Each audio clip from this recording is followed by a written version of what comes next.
Good morning. We'll call this meeting of the Citizens Advisory Committee to order. This is our September 1st meeting, and we're still waiting on a couple of arrivals here in the county center to fulfill our quorum requirement. But as we wait on them, we were probably stuck in traffic due to the rain. We'll go ahead and get the meeting started. The first thing we'd like to do is do a roll call. And Cheryl, if you would call the roll, and I would ask each of our committee members to identify themselves and also identify their source of appointment. Go ahead. David Bailey. Carolyn Brown. Hoyt Prindle. Good morning, Hoyt Prindle, appointed by Commissioner Pat Kemp. Misa Morrison. Stephen Hollicamp. Present, appointed by Mayor Lott, City of Plant City. Nikki Rice. Present, appointed by Councilman Guido Maniscalco. Alexis Boback. Good morning, appointed by Councilman Dingfelder. Christina Costa.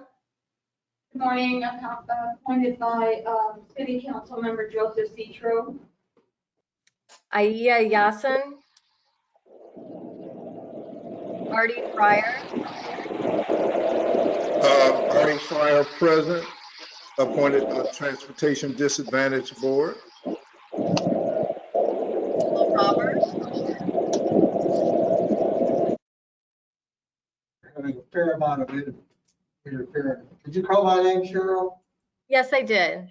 Cheryl Roberts, appointed by the Aviation Authority. Nicholas Glover. Don Skelton Jr.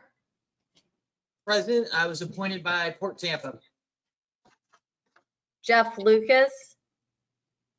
Good morning, appointed by the Tampa Hillsborough Expressway Authority. Jonathan Knudsen. Cliff Reese.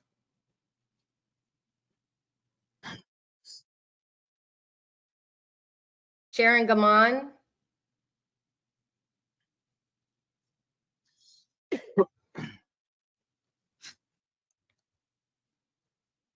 I believe Cliff Reese is on the line, but he's on the phone. He cannot speak. Rick Fernandez. Yeah, I'm here. At-large Hispanic representative. Cheryl, did you get that Sharon is on the call as well? She raised her hand. I'm not sure if the audio is working. Okay. There you go. Hi, yeah, sorry, I'm here. Terrence Trott.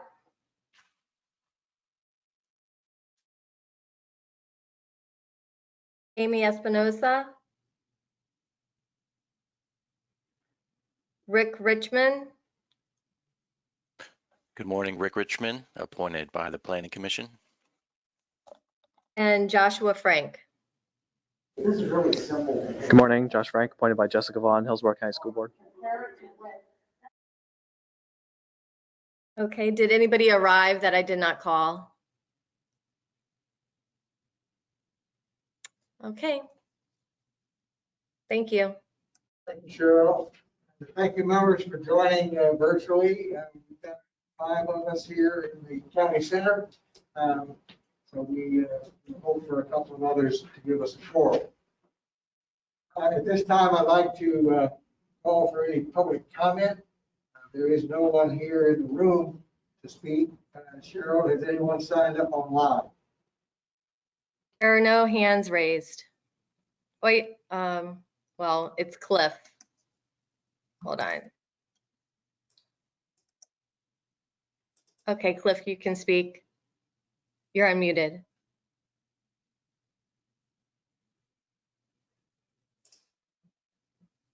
Chair, we received, if we're still at the public comment portion, we received approximately 30, maybe a little bit more emails and was asked to read them into the record.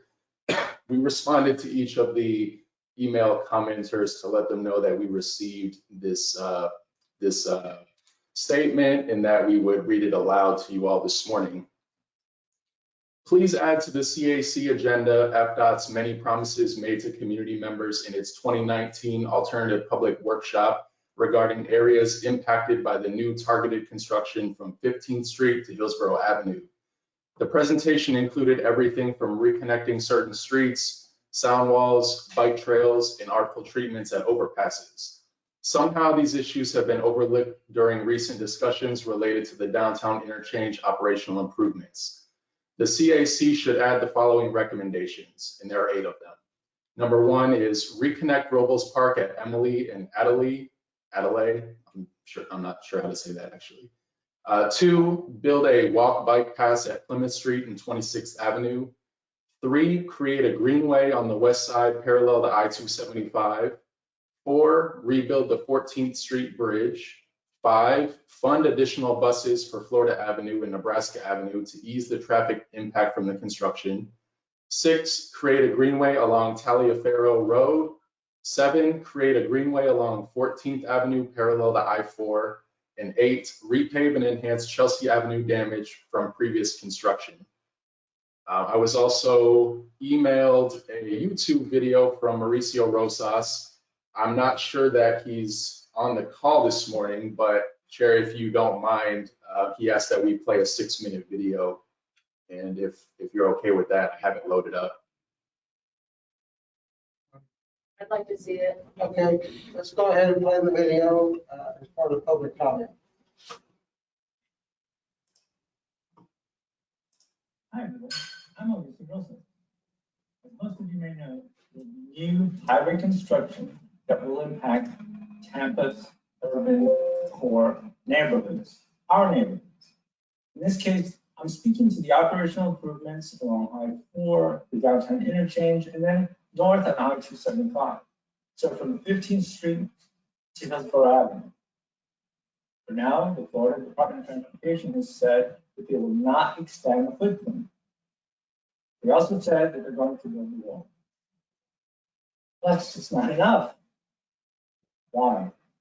Because in 2019, FDOT held a workshop. In the workshop, they presented how they would reconnect Robles Park, expand the greenway. They spoke about providing buses, additional buses, while the construction is going on, so that we can keep a better flow on both Florida and Nebraska Avenue. So it's not like I'm saying, let's ask for something they haven't offered. I'm saying, give us what you've offered, because we have every right to those enhancements. We have every right to be a connected neighborhood, a thriving neighborhood. And that's why I made this film.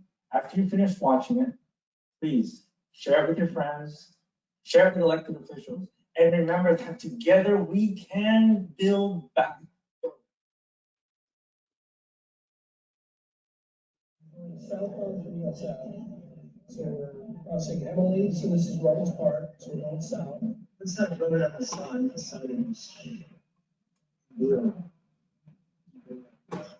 Person's crossing, oh, this would be street connections. Yeah, this is frontage roads that are there today, Telephone. As you can see by their own graphics, it shows Robles Park being reconnected.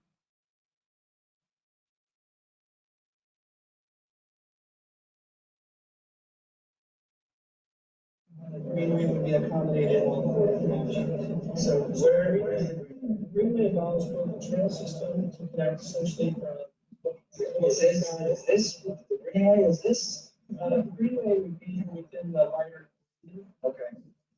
And that would be a combination of serving as a buffer to the Champlain community, reconnecting some dead end streets that don't connect to one another. Essentially, if you had side streets and then at the interstate in where you were reconnected with a rose avenue. So it's so it would be like Tire, side street, side, stops.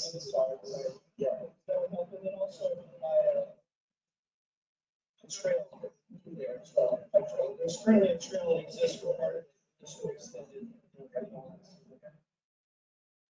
There's another opportunity for a greenway, and that would be on 14th Avenue. This is existing property owned by the Florida Department of Transportation. As you can see, there's really nothing there but some grass. Once you get past that, it's not well maintained. It's not on private property. It's actually properties owned by the Florida Department of Transportation. And this area can easily be converted into a greenway. And as you look, you see how everything was not well taken care of up until it gets close to the intersection. Then when it gets close to the intersection, there we have trees, we have things that look a little bit better. But I think that should go all the way back. It shouldn't just be for that one intersection. Is that in this plan, part of this plan, doing anything to look at restaurant and thought out that, hey, if we're building or whatever we're doing, we should try to work on those things. And this is the improvements will be part of the evaluation as we go forward. I'm going to know better what the improvements might be needed where. It might be one of the options we have to do something in information there. So once we do that, then we're able to assess whether cross street or something. I know the department is committed to improving transit service during construction. As part of the overall. So that would be like the capital investment that we're talking about. It might be to instead of the bus running every stops, maybe it's 50 or 10 minutes, so more frequent companies. So there's a possibility that there would be funds to or just capital investment buses to be able to operate regulars for this military.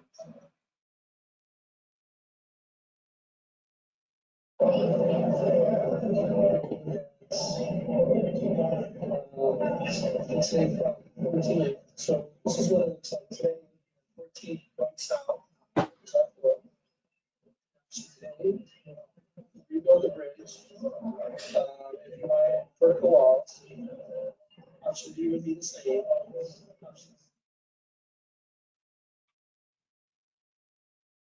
Repairing byways after construction is really important. As you can see here on Chelsea, construction went on and the road got damaged. The only part that was fixed was right underneath the highway. If you look further on, you see there's no sidewalks. I think this is an opportunity for FDOT to show that they can do a little bit more for the community. So let's ask FDOT to help us build back better.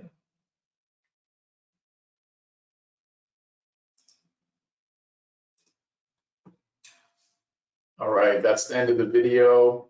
Chair, I got a couple of requests from committee members asking if I could forward that along. And yes, I can definitely do that at the end of the meeting. And we'll also include that in the meeting minutes. Thank you. That was going to be my request, is if you would forward it. Parts of the audio were unintelligible here in the room, and I'm sure the committee would like to have the benefit of the full presentation. So thank you very much. Is there any further public comment? Anybody else signed up? Cheryl or Johnny? No, I don't see anybody else. Okay. Good. I'd like to recognize Ms. Morrison, who's joined us here. If you would, for the record, identify yourself and who appointed you to the committee. Yazzie Morrison, appointed by Commissioner Coleman. Good. Welcome. Glad to have you with us this morning. Thank you. Coming in on a rainy day, being here in person. All right. Well, there being no further public comment, we'll close that portion of the meeting. We'll move now into members' interests on our agenda. This is a part of the agenda where members have an opportunity to bring up issues they would like to have considered at a future meeting. Please recognize this is not a point to debate those issues or discuss them, but simply to identify them and request that they be considered at a future meeting. So with that, is there anyone in the room who has a member's interest? And then I'll move to those on the video. Anyone in the room? Christina Costa. Thank you, Mr. Chairman. I just have a question for Dr. Wong about the public comment we just heard. I would like to have it on record that the audio was very bad here in the room, so I personally could not hear much on the video. But I'm wondering, Mr. Wong entered into the record a letter that was written. I did not hear from whom the letter was, the 8 points. I'm sure it's in our packet, but I think that's important to record. And I wonder, Dr. Wong, if you could validate, I believe the video simply illustrates the points that were read aloud to us. So I just would like to get confirmation of that. Good clarification. Dr. Wong, could you both identify the source of those and then give us a little bit of explanation of the relationship between the letter and the video? Thank you. Yeah, I could do that. I think it would be easier to just summarize. We received, by my last count, 31 or 32 emails. They seem to be from citizens or residents in the Seminole Heights area. A couple of them signed off on their email signature as either representatives of community groups or representatives of a neighborhood association, something to that effect. And they all iterated pretty much the same 8 points. And in watching Mauricio Rosas's video, I think Mauricio just went into slightly more detail and elaborated on the points, also to point out specifically what areas he was talking about. We can take note of all the commenters who send us emails, and we'll include that in the meeting minutes for this month, so you'll see them in October. And as far as the video's audio, I can't make it any louder. I think that might have been a production issue. I turned up the volume as high as I could on my computer. So I'll be happy to forward you the link and you can watch it on your own time. And then you should have everything that we have access to. Good. I think that would be helpful. All right. We have plenty of audio here in the room. It was just unintelligibly garbled. Anything else on members' interest, Dwight Pringle? Yes, good morning, Mr. Chair. I was in Arizona recently, in the Phoenix area, and then in northern Arizona, Sedona, Flagstaff, up towards the Grand Canyon. And it was a reminder to me that many of the infrastructure needs, whether they be transit related or roadway related in this area, are substandard and lacking to other major metro areas in the country. For those of you who have not been to Phoenix, they have a very robust freeway network there, all of which carry HOV lanes in the main metropolitan area, all of which funded without the use of tolls. It's a very robust network there. If you're, pro more freeway building, I suggest you take a look at it. Also, they have light rail there that is heavily in use and a fairly good bus system.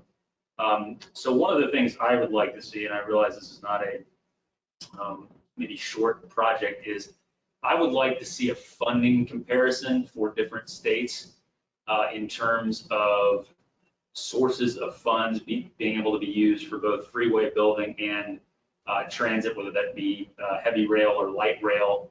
I would be curious to know ways in which this state perhaps has restricted itself from giving itself options to fix its infrastructure needs. We know a little bit of that from the All for Transportation initiative, where obviously we have a very limited option to extend the sales tax. The other thing I would note is the heavy use of roundabouts, especially in Sedona and Flagstaff, which surprised me. For those of you who don't know, roundabouts are fairly frequently used in Europe, tend to move traffic more efficiently, tend to be safer for pedestrians, despite complaints by automobile users who are not used to using them.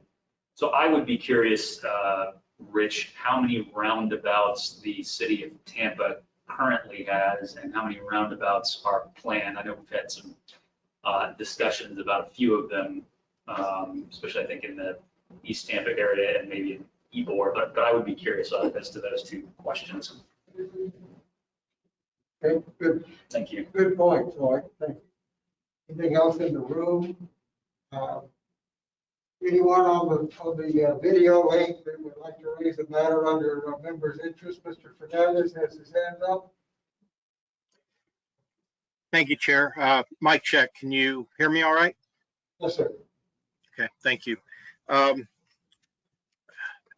like it to be formally noted in the minutes as a member interest issue. My piggyback concern over the issues raised by Mauricio Rojas during public comment. As a bullet point item, I would define it as a presentation from the Department of Transportation outlining mitigation plans for the areas impacted by the downtown interchange improvements that are now envisioned, and particularly items that were added to the tip by way of amendment in May of this year, amendment number 21, that had to do in large part with acquisition of properties in VM Ybor. However, the impact is far beyond that. So I would like to see something formally presented. I would note that I too had an issue with the audio, but if you weren't able to define it in terms of context, yeah, I was able to understand what Mauricio had to say just fine. The problem was in the recording at the 2019 workshop. And if it wasn't clear, the audio that we did not hear very well was the voice of a Department of Transportation employee representative who was explaining the various options that were being put forward at that time for the downtown interchange, and in particular, what was focused on in Mauricio's video, what those mitigation plans and promises were at that time. That's pretty valuable stuff by way of narrative, and hopefully it'll be more understandable when we're able to link to it on our own computers. Anyway, that's it. Thank you. Thank you, Rick. Any other members' interest comments from members online? Nikki Rice, you're recognized.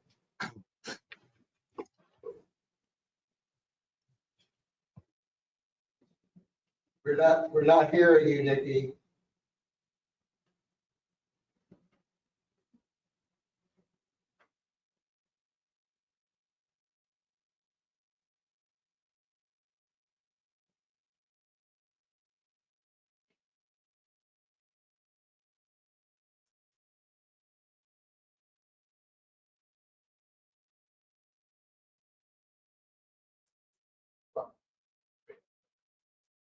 While Nikki's searching for the mute button, are there any other hands raised? Can you hear me? Oh, now I can hear you, Nikki. Go ahead. I'm sorry, for some reason it's not giving me hand raising or any of the options. I apologize. It keeps losing the one screen. I wanted to, as a member's interest, I have two things, but the first one is in Mauricio's video. This is a constant concern that I have and why I come to this committee. When we look at, oh, there's an approval for these projects or the neighborhoods behind it, no matter what area we're speaking to, is because of how it's sold to individual areas. And if you look at, and I hope that the audio is better when we get it, these promises that were made by FDOT were the promises that were the exchanges for the so-called widening or the expansion or the BRT. It is imperative that we find a way to hold them accountable, and I believe that we should start to before opening funding for the larger project, make sure that the on-the-ground arterial and byways in any area, the funds that are our funds through FDOT for our local region, get invested first in making sure that on the ground we have the capacity to move people before the expansion of the larger project. So that's one interest or a major concern I have. The other one that's been brought forward to me by people in my area that I am hearing is impacting some other areas, including Valrico, et cetera, is we had all those light replacements all over the county. And it seems to me that no one's taking responsibility because it's on FDOT county and state, local roads for the lighting. And these lights were all defective. I don't know if anybody else has been impacted by the looming apocalypse purple lights in their neighborhood yet. Okay, this is a very serious safety concern. I can no longer drive at night because I cannot see. I'm very concerned if there's something that we can do, whether it's through the Planning Commission or I still cannot figure out who is responsible for this. This is so dangerous. We're about to have an entire city where the lighting is about to go completely purple. We might as well just like forget filming Walking Dead in Atlanta, move it down here. It's really, really bad. And I'm very concerned. The other concern that's been brought forward to me over and over is along the corridor that we've been speaking to, Nebraska and Florida. If you don't use that on the regular, Florida is not as bad, but if you're going down Nebraska Avenue, HURT has still not removed pre-existing stations that have become extreme safety issues and have also become homeless shelters, which is a shame that people have nowhere to go, but this is creating actual shelters, and it is making it so that it is now dangerous, even in front of the Publix in Nebraska where I live. Even to walk up there and walk across the street or to try to take a bus, it's like, what time specifically do you need to be there to just get on to not have to wait? So I'm not quite sure why we've allowed these decayed stations to remain so long, and I've brought this up again. This is also another major safety issue that needs to be addressed immediately.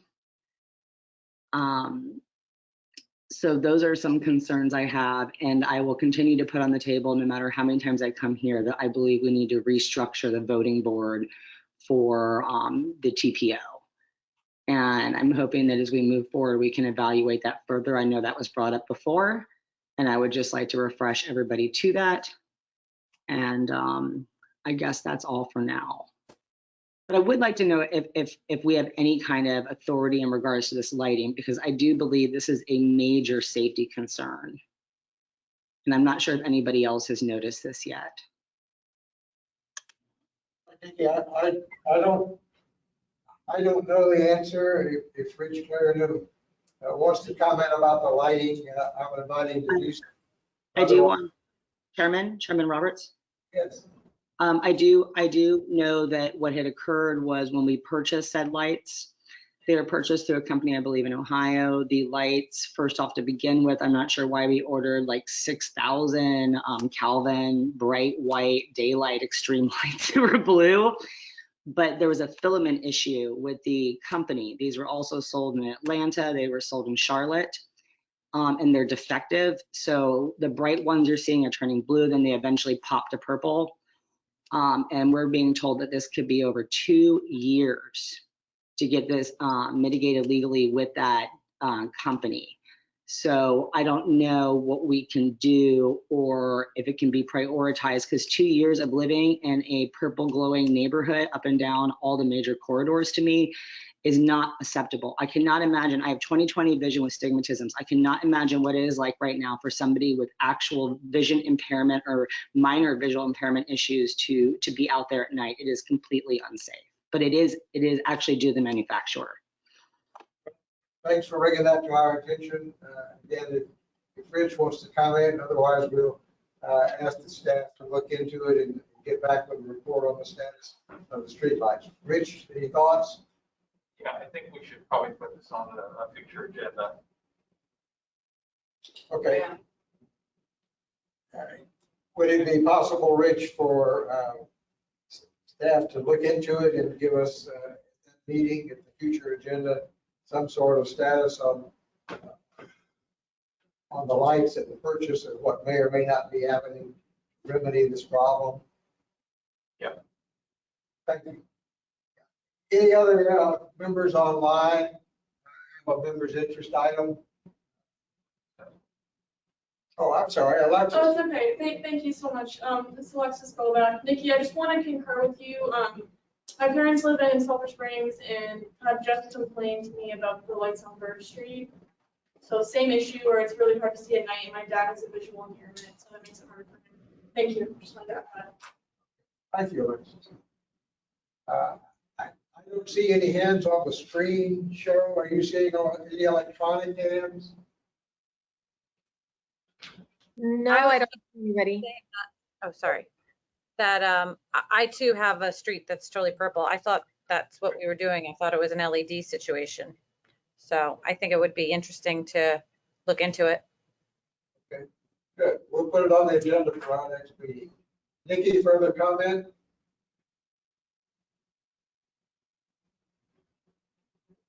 Yeah, I had spoken to, I haven't spoken to Guido about it, but I spoke to someone who had spoken directly to the city council. And right now, my understanding, and this is unacceptable, is that we have to work with TICO, with the city to basically work with the company. And right now their timeline is, like I said, 2 years. And there's a bunch of new lights that you'll see went through that. I want to make sure that when we, or if we have to overstep this and wait for refunding or hold TICO accountable for this, there is no reason that there should be people like, well, LED lights. No, there's a million opportunities now on the warmth of an LED light. It does not need to be a 5,000, 6,000 Kelvin LED light on the streets, which is also, I think, upsetting to people in their homes because it's actually light pollution, LED or not. So it is right now something where supposedly it's just we're sitting around waiting between, I think it has to do with, the web of bureaucracy with TICO, the city, the county, and FDOT funding. So I want to make sure that when we prioritize and get this fixed, the initial lights that were put in at the temperature that they were at were people were going out in the neighborhood using paint guns and spraying them because it was such an intense bright white light that it was just blaring their house out at night. So, making sure that we have a warmer tone that's actually pleasant and obviously safe. But I do know that it is a TICO, we're now reliant on that. But I don't think it was all their funding. So I think it's figuring out the channel of funding. And I know the company has stated in other cities it's a 2-year wait. Your comment is so noted. We have it on the agenda for a future meeting, and that's the purpose of the member's interest. I'd like to move now into the status reports. We still do not have a forum here in the building, so we'll move to number 7 on our agenda, which is the Hillsborough County Complete Streets Guidebook. All right, Paula, I'm going to turn over presentation controls to you. Johnny. Paula Flores.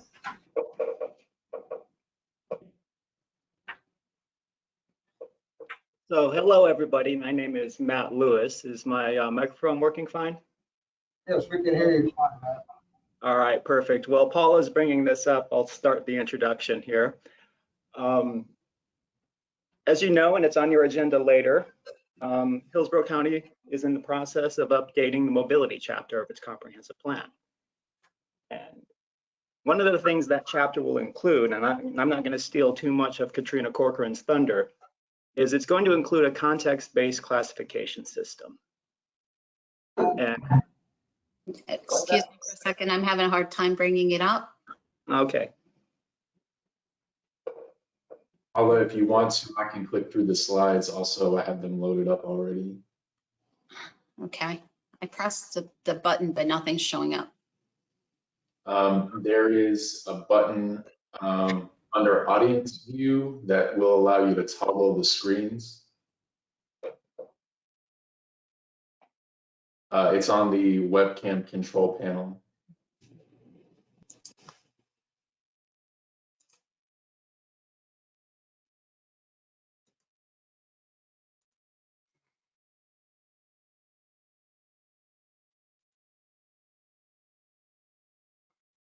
Johnny, you might want to click through this because I think my webcam control panel is actually not working. I don't know if Paula's is not. Yeah, mine is not either. So we're seeing a background of the port. It looks like, is that Matt or Paula's home screen? Oh, that's mine. Hold on a second, but that's the wrong screen. Okay. Why don't we just do the PDF, Johnny, if you can? Can you turn controls back over to me?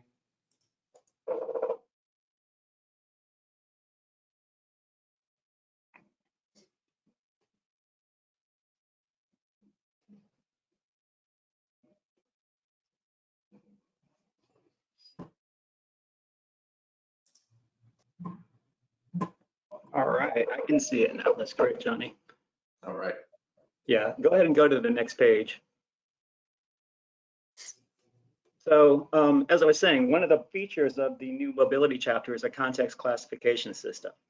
And what that's going to do is it's going to take the Hillsborough County major road network and assign it a context based upon its future land use or livable communities, which are your community plans, say they want for that area in the future.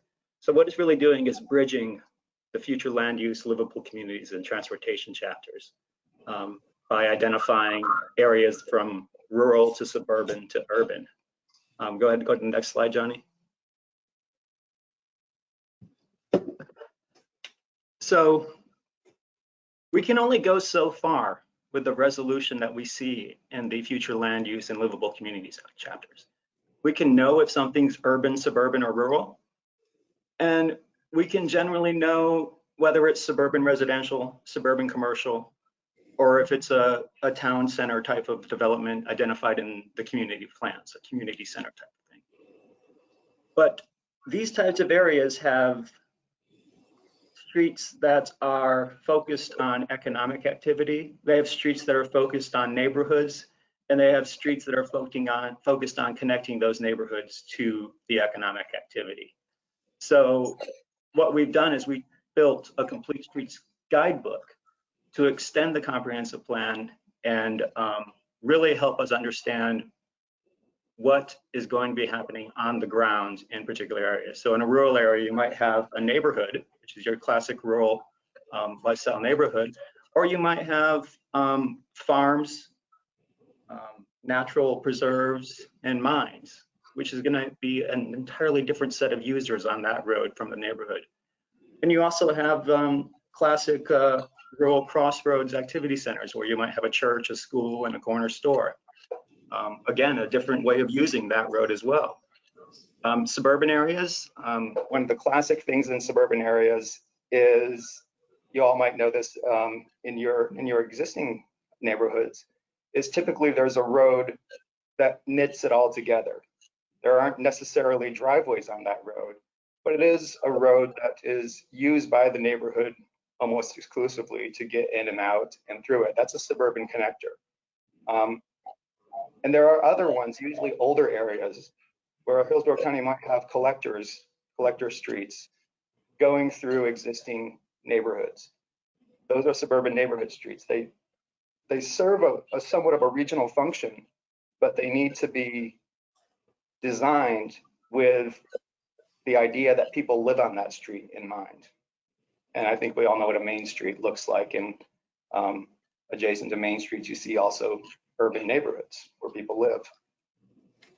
Let me show you an example of how these typologies really work to extend the land use. Johnny, if we can go to the next slide.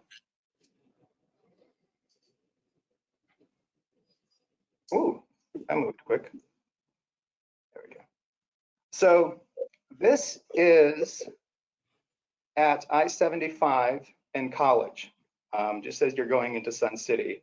There's a Home Depot and a nice little German restaurant at that interchange. And the land use on that is CMU 12. And when you look at it and what's built there, there's two different contexts of roads in that land use. There's suburban residential and suburban commercial. But what we can't see until we actually get on the ground is that those contexts have different typologies. That suburban residential context is actually a residential connector. It doesn't necessarily have a whole bunch of homes on it, but it does serve the purpose of connecting those residents to the economic activity to the south. And there's two roads coming off of that. The road furthest to the left on your screen is a regional commercial road. And it's, you know, a nice road with a median, and that's how you get to Home Depot. The road on the right side of your screen, the red one, is a neighborhood commercial road. That road has really small offices like your chiropractor, a dentist office, that type of things that you're not going to drive all across the county to go to that dentist in Sun City. But if you live in the Sun City area, that's where you're going to be going to the dentist. So it's more of a local function. So now I think Paula is going to go into really the guidebook and how it will, and how it works. So with that, I'll just hand it off to Paula. Thank you, Matt. So you may be wondering, why do we need a complete streets guide? So why is this so important? So transportation networks for people walking, riding a bike, a scooter, a bus, or even driving are very complex. Our region continues to grow, so will the demands and the challenges, including safety, congestion, environmental, and even health concerns. So this guide will provide a new approach to providing more transportation choices, safer streets, connected networks that will actually encourage more walking and rolling, reduce carbon emissions, and encourages healthy outcomes. Next slide, please. So the draft Complete Streets Guide has 7 chapters as shown, and I will provide a very high level overview what is included in these chapters. Next slide, please. So let's get started with chapter 1, the introduction. Next slide, please. And the introduction chapter sets the stage for the entire document by articulating the purpose of the Complete Streets Guide and how it relates to the mobility elements of the comprehensive plan. It defines complete streets. For example, a complete street is where the entire right-of-way is planned, is designed, and is even operated for all modes of transportation and all users, regardless of age or ability. There is no singular design prescription for complete streets. Each one will be unique and will respond to its context within the community. So this chapter also outlines the health, the equity, the safety, the mobility, the environmental, and even economic benefits. Next slide, please. To ensure that the outcomes promised in the Hillsborough Comprehensive Plan can be delivered, the following principles work together to deliver a safe, healthy, and more equitable street system. So the CS Guide principles focus on delivering streets that are, 1, user-centric. They will support the needs of all users, provide connectivity, and protects the most vulnerable, people walking or riding. 2, modal respect, that design for human scale, streets that prioritize safety over traffic flow, create self-enforcing streets, and provides facilities for every mode and encourages mode shift. 3, context sensitive. It avoids adverse impacts to communities and people, aligns speeds and design, activates public space, encourages safe and desired accessibility. And 4, sustainability. It increases tree canopy on our streets, talks about sustainable transportation choices, flexible design for adaptation, and preserves natural features. Next slide, please. Chapter 2 covers the elements of complete streets. Next slide, please. So streets are no longer viewed only as what happens from curb to curb, but rather how it connects to the adjacent land uses and neighborhoods. Streets must be context sensitive. So a typical street has multiple street zones, such as the frontage zone adjacent to buildings. It talks about pedestrian zones and furnishing and landscape zones, and of course the travel way itself. So this chapter outlines physical elements within each one of these realms, such as traffic calming, smart streets, speed management, target speed, and access management. So each of these elements must be considered to ensure that all users are addressed on any given street and road to address connectivity and the safety concerns in our community. Next slide, please. So here are some of the graphically representative elements outlined in the chapter. So look for a lot of new typical items that are not typically seen in Hillsborough County streets, and including traffic calming treatments such as curb extensions, raised pedestrian crossings, medians, speed cushions, and many others. So there are also a variety of safe intersection control options, such as protected intersections, roundabouts, and even traffic circles. So another point to look for in this guide is the graphical nature. It provides great visuals from national best practices by FHWA, the federal government, NACTO, ITE, and either other local communities within Florida and even some regional Tampa Bay great examples. Next slide, please. Chapter 3 is really about placemaking and its connection to the health outcomes. Next slide, please. So Chapter 3 contains guidance and informs design on the importance of creative placemaking, the elements for a street that will improve aesthetics, livability, walkability, and quality of life. So making streets and roads convenient and comfortable is very essential in encouraging and enabling more and more people to walk, to ride their bike, to take transit, and especially for shorter trips. So this is an essential aspect of street design that assists in mode shift. So the chapter contains sections on landscaping treatments, street trees, amenities, and even public art. Next, please. The chapter also provides guidance on how public art can be integrated as gateway features, or the use of lighting and banners in town centers, or the use of painted intersections and crosswalks, or the use of art in roundabouts, and even the importance of building murals to activate space. Next chapter, or next slide, please. Chapter 4, street typologies are illustrated for each of the rural, suburban, and urban contexts. So each of the typologies are unique to the level of intended users, as Matt had mentioned, not just the users, but also function and context. So for example, the neighborhood commercial typology shown portrays a corridor where small local businesses that support adjacent neighborhoods exist. So each of the typologies have different elements for each mode of travel. Each element is then classified as high priority elements in the darker orange color.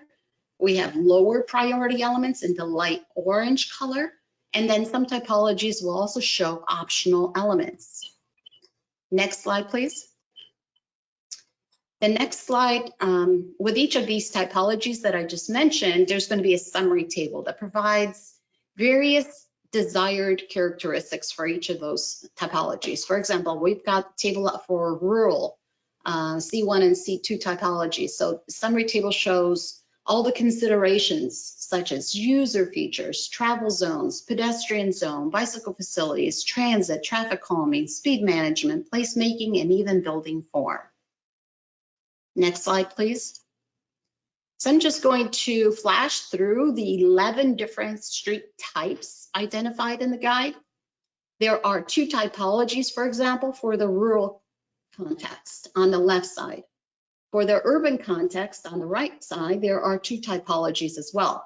But as can be seen, there is a drastic change in context and uses versus the rural typologies. Next slide, please. For the suburban context, there are two residential typologies shown on the left side of the slide. And then there are two town typologies on the right-hand side. And again, each typology categorizes different accessibility functions related to adjacent land uses and the different levels of users. Next slide, please. And of course, there's also suburban typologies, and there are three of them, identifying different street elements for streets that may contain either a local commercial establishments versus more regional big box and strip center commercial developments, or even industrial facilities and industrial quarters. Next slide, please.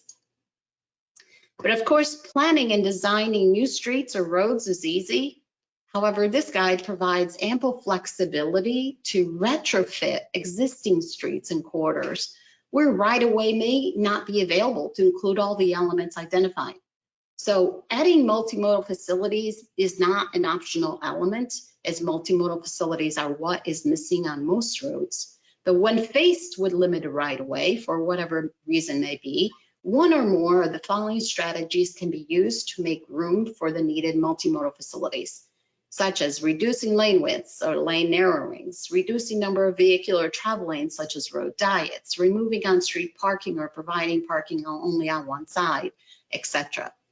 Next slide, please. So chapter 5 is all about intersections and mid-block crossings. Next slide, please. Intersections are the greatest source of conflicts for all modes of transportation in Hillsborough County.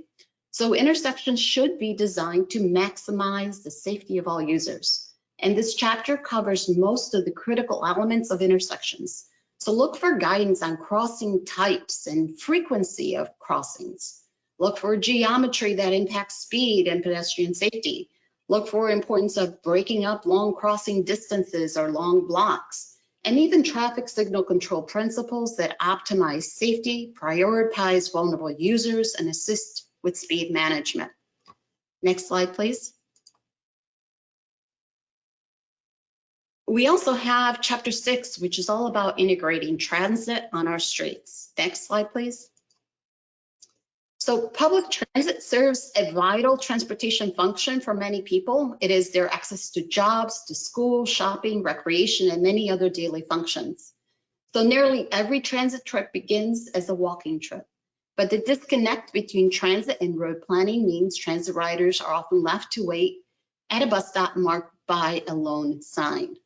So for transit to provide optimal service, streets must accommodate transit vehicles as well as adequate and safe access to the bus stop locations and stations. So it is the responsibility of Hillsborough County to contemplate the planning and design of the bus stop locations themselves. Next slide, please.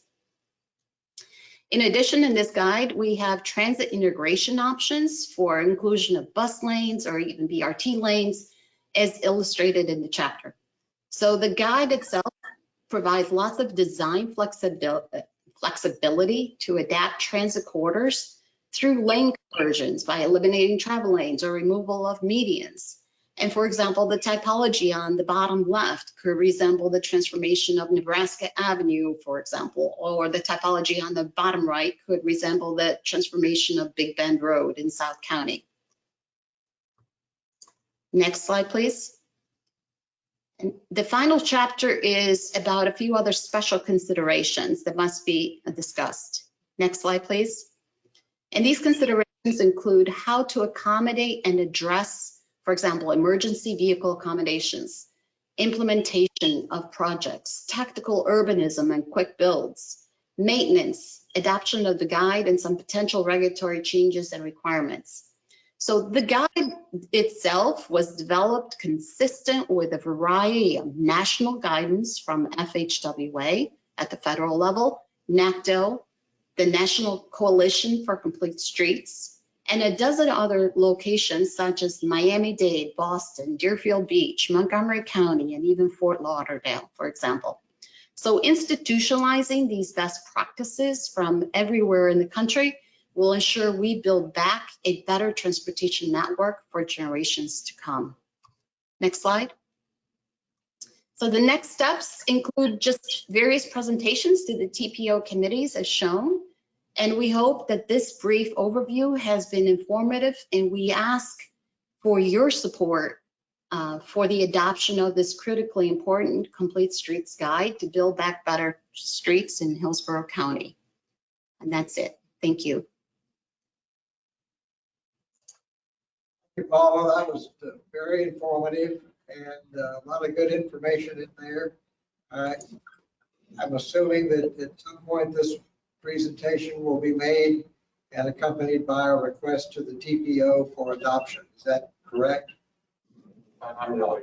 Mr. Chairman, this status report, this is really a document that's going to go through the Board of County Commissioners, but it's being brought through our committee because we are like, you are like the citizen advisors, and I think the county staff would appreciate input we may have. Okay, good. Are there comments and questions from the committee? Anyone here in the room want to be recognized? Anyone online here to ask a question or make a comment? I don't think I see everyone. Are there any hands raised? Mr. Chair, this is Terrence. Can you hear me? Yes, Terrence, you're recognized. Go ahead. Thank you. I just wanted to say, sorry, I don't have video today, but I just wanted to say, like, this is really good. The people that have been on the committee for a while know that besides just like the functional parts, you know, the Complete Streets program is super important because it covers, you know, the beautification piece as well. We have to be happy with where we live. We have to have nice things to see around where we live. I know that's not like the sole focus of Complete Streets, but that aspect is important. Form and function are important, along with everything else. But this is great. The guide is awesome. Thank you for the presentation. Yeah, thank you, Terrence. Any other comments from the committee? Christine Acosta. This is so fantastic. I just want to thank everybody involved, especially Paula. It's such a great piece.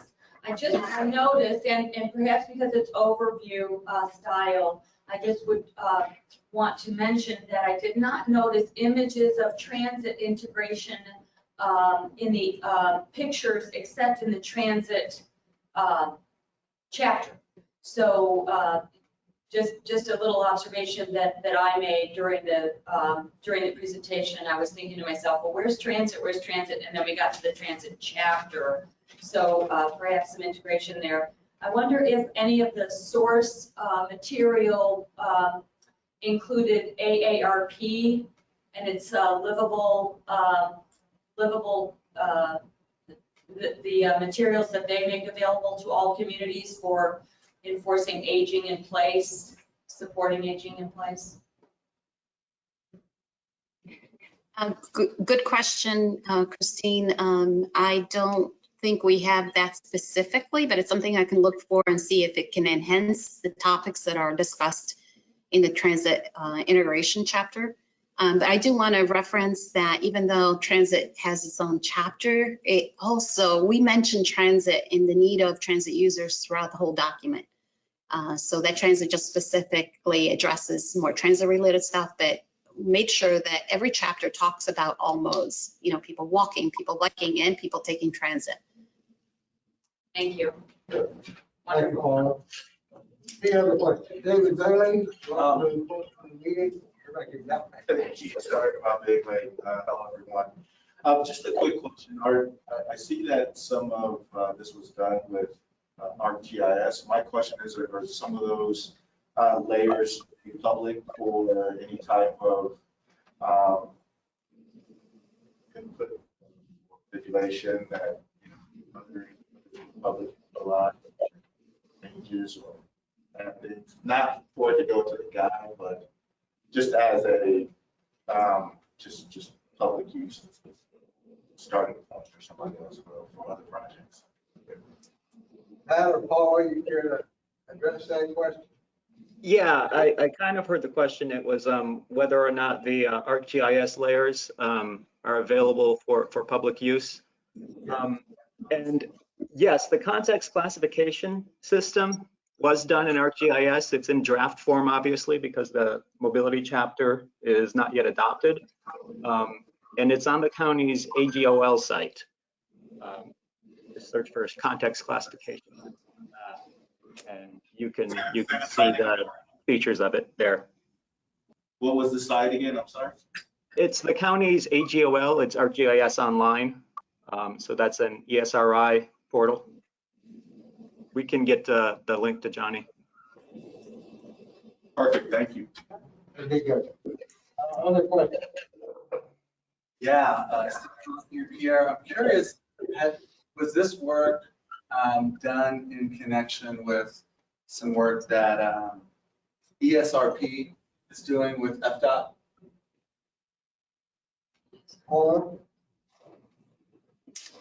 No, I think it's an individual work effort being done by the county. I'm not aware of the SRP project with FDOT. It reminds me a lot of this. I just saw it, 2 weeks ago. ESRP is an engineering consulting group. They created 800 plus configurations for multimodal configurations and it's just super cool. I think it could be, and they're made for Florida, so it may be helpful to see what they're doing. That's excellent. Thank you. And yeah, FDOT did develop their own context classification system, and my understanding is they're continuing to refine that. Okay, thank you. Christine, you had a question, comment? Yeah, I wonder if there are any, one of the challenges that we have in this committee and in our community at large is helping people understand the future land use and the need for modification or implementation of some of these excellent examples where a community is transitioning from one previous land use context into a new one. I'll give you an example. And my question is, can any of these be included in the dialogue so people really understand real-time examples? The city of Tampa is investing in and has identified and studied commercial corridors that are more neighborhood-centric. The Theta Bay Street comes to mind as an example. So this is one in transition and has great economic potential. So sort of a before and after of, helping listeners and the public at large understand the future land use implications and what we have in place from a land use zoning context and how that pairs with some of these retrofits. Does that make sense? Actually, that's a very good point, because one of the side effects of having a context-based classification system in our comprehensive plan is that now you can't really think about a future land use without thinking about the type of road that goes along with it. You have to think about the transportation with the land use, and you have to think about the land use with the transportation. That's a great benefit of basing your context classification system on your future land use plan. Correct. I'll add a little bit to that too. The context class that Matt just referred to is based on future land use projections and community vision plans for various areas that in our community are growing and are becoming maybe more intense or more higher densities and so forth. And when you think about transportation, and this is why it's so important, you know, transportation, roads, streets, sidewalks, and other networks, you know, last for a very long time. They'll last 40, 50 years or so. So you have to design today and plan today for what the future may hold for that community.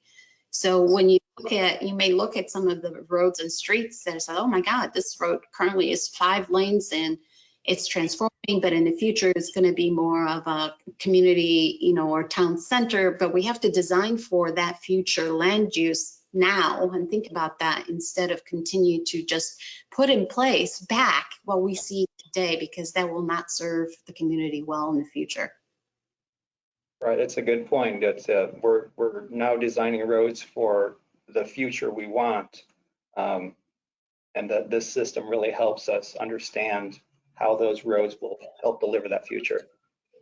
Yeah, I think like, for instance, the examples you showed us of the 2 roads in and out of Sun City Center, perhaps an overlay image there of, you showed us existing, you know, what those roads look like today and what purposes they serve, but perhaps what is the vision for one corridor versus the other, I think might be helpful. Thank you. Alexis, did you have a comment? Or? No. Okay. Well, I think that land use component is certainly more than valid and something that Matt and Paul may want to include in your status report. You bring this forward. Thank you for bringing it forward to us. Very informative, a lot of good information there. We're hearing more about it. Thank you. Chair, we did have one last comment, if you're still taking them. Josh Frank apologizes that he can't be recognized because he's on mobile, but he has a question for Paula as to whether or not there are any considerations made for more alternative options like curbless streets, paseos, which I think are streets restricted to pedestrians only, or a bike ped only corridor. Paula, did you get the question? I hear that. That's a great question. Those are great options. One of the things that this Complete Streets Guide is, you know, specifically for the street types that have been classified by Hillsborough County. And streets that have been classified by Hillsborough County at this point only include collector roads and arterials. So, you know, curbless streets or ped-only streets may not apply to any of those categories at this time. But in more urbanized areas or town centers, that can absolutely be something that can be considered, you know, side streets and so forth leading up to the actual town center. So we will make a note of that and make sure that those can be considered in very, very, you know, in small elements of the plan overall. Thank you, Josh. Thank you. Thank you, Paula. Thank you, Josh, for the question. And thank you, committee. Good discussion.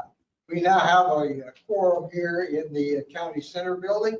So I'd like to move on our agenda back to action items and take up the TIP amendment for the multimodal network and safety improvement. Oh, I'm sorry. Rich reminds me that we probably ought to approve the minutes of the August 4th meeting. So let's take that up at this point. Are there any questions, comments, or corrections on the minutes of that meeting in August? I don't see any in the room. Are there any, Johnny or Cheryl, any comments? Hearing none, I'll entertain a motion for approval of minutes of the August 4th meeting. Someone in the room care to make that motion? I'll make the motion. Steve Hollenkamp makes a motion. Is there a second? Second. David Bailey seconded. All in favor, please say aye. Any opposed to approval of the minutes? Aye. Thank you. Hearing no opposition, the minutes are approved. Thank you, Rich, for reminding me of that. Let's move into our action items, the TIP amendment for the Tampa multimodal network and safety improvements. Shaka, are you on and ready to present? Hello, good morning. Can you hear me? Yes, we can. Thank you. Okay, this is Vishaka Raman, and I hope you can see my screen as well. I don't know if I'm on the right screen. Yeah. Yes. Thank you all. Thank you, Chair, and thank you all. Today, I'm going to be presenting the transportation amendment for 2021-22 through 25-26. This amendment is very related to some of the topics that we have been mentioning, so I think it's a nice connection to that. This is for the West River Build multimodal improvements, which is a City of Tampa project. And let me go to the presentation. As I mentioned, this amendment was requested by Florida Department of Transportation. It is a set of 6 amendments that goes into effective 2021-22 TIP, which will add construction funds to the year 2022. This is for completing 12 miles of multimodal transportation safety network. This supports the City of Tampa's redevelopment plans in West River District. This project has been was designed as a design build project, which will expedite the construction and the design process, and this will help to build it faster. It is funded by a $24 million grant. This was awarded by the US DOT as part of their build grant. In addition to that, there is a 20% extra money that is being funded by the City of Tampa and some other private sector contribution. That makes it a total of $24 million. I would like to show you the map of the location. As you can see, this is all on the west side of the river, and it's a phased project. At each segment, you can see here there are 6 pieces to it to connect the loop. The locations are given here. It is mostly Platt Street, Bryan Street, North Boulevard, Columbus, Rome, Ridgewood Park. These are the main connections, if you would call it. I would like to explain a little more about the need and the benefits that this project would provide. More information will be coming from the City of Tampa, but for now, I would like to emphasize that this project is mainly meant for providing safety and mobility. By safety, I would say that it has, like I mentioned earlier, it completes the gaps of the 12-mile loop on the west side with a series of multi-use pathways and crossings at major roadways. This includes, this includes complete streets treatment, which are marked crosswalks and mid-block crossings, dedicated bike lanes, which is separated from the road motorist traffic, curb bulb outs, which is enhanced mobility for the pedestrians, signalized crosswalks, and lane arrow markings, all which would help to complete the sidewalk gaps. Another important goal of this project is to provide accessibility and mobility, which will connect some of the main downtown areas. This is provided, this pathway is mainly designed to provide local transportation option for some of the residents and the visitors there. It will help to connect Tampa downtown to hospitals, schools, and jobs in this area. I just have a screenshot here, which is showing the west side of the river at North Boulevard and Main Street intersection. You can see here that the West River is already in the construction, and this is part of the big project, part of the Transforming Tampa Bay initiative by the mayor. So another goal of this project is to improve the economic growth and resiliency of this area. As I mentioned before, this would be a 12-mile gap.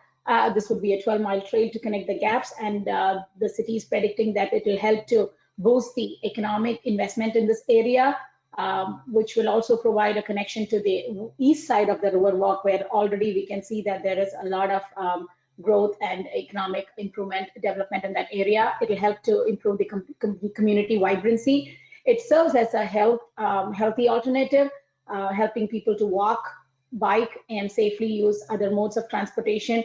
It will also connect to some of the other transportation alternatives in the area, including the transit, streetcar, HART stations, and some of these transportation options. This is mainly meant to provide investment into the opportunity zones in this area. Another main goal of this project is resiliency and environmental sustainability. The design is such that it will increase the seawall resiliency in this area, and it's designed to mitigate stormwater runoff through the living shorelines. So that thereby this trail is also helped to connect, reduce carbon emissions and improve the economic environmental quality of this area. This is just to give you an idea of where the money is invested, which phase of the project. Like I showed before, each phase is each section of the roadway of the trail. And if you can see here, I'm bringing up the amendment page, which shows that the phases, you can see that the money for each phase allocated, everything has a 20-80 split between the grant and the City of Tampa funds. These are all going into construction funds. The TIGR is the Highway Build Grant Fund, and the LF is the local funds here. This is amendment section 3 and 4, and this is for the section 5 and 6.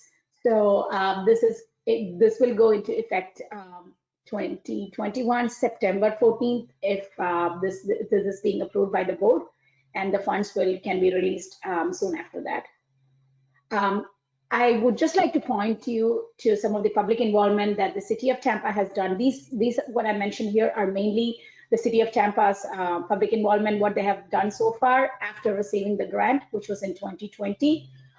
They have presented to the City of West District CRA, some of the local technical advisory councils, Friends of the Riverwalk, and I spoke to City of Tampa, and they mentioned that some of these presentations which go into the TPO board will also be considered as their public involvement process. The next step would be to complete the FHWA grant agreement, budget narrative, program the local match, and get the NEPA clearance. Like I mentioned, this is a design build contract, so they would have to design the package and execute the grant agreement and go into construction. As part of one of the initiatives that we are doing from the TPO, which was requested by the CAC committee at one of the earlier meetings, we are trying to create an overall public outreach program for each of the TIP amendment. So at this time, you can see the notice signs here. These are some of the signs which will go at some key locations along the corridor, which will help people to identify how they can get involved. This is part of the involvement initiative for the public to reach us. We also post signs and flyers, which will help people to guide.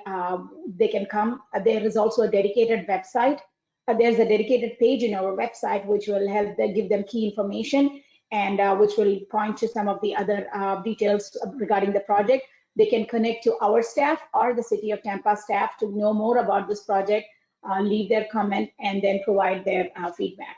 So this is a major initiative that we are doing, and this will be the pilot program, the pilot project that we are doing with the road signs and the social media post. With this, if you have any questions, I can answer that. If not, I will ask you to kindly approve this and recommend it to the TPO board for approval. Thank you very much. Questions from members here in the room? Yes, go ahead, Christine. Thank you. Christina Costa, and this project is so important and really will be completely transformative for the urban core, really, as the city continues to grow density in the west part, on the west side of the river. I just have a couple of questions or requests, actually. I wonder if there are any provisions, will it be required to install counting devices? We've recently had a couple of counting devices installed on the east side of the river, and they convey that the utilization is extraordinary for the present day Riverwalk. And so I just wanted to ask if there will be any counting devices baked into the plan in advance. My next question is, should I ask all my questions at once, Mr. Chair? I wonder what the provision will be for the shared platform micro-mobility devices. They're presently geo-blocked on the current Riverwalk, but since they are coming to our marketplace and growing as mobility options, will they be permitted on the West Riverwalk, or what is the vision for that? And finally, my third question is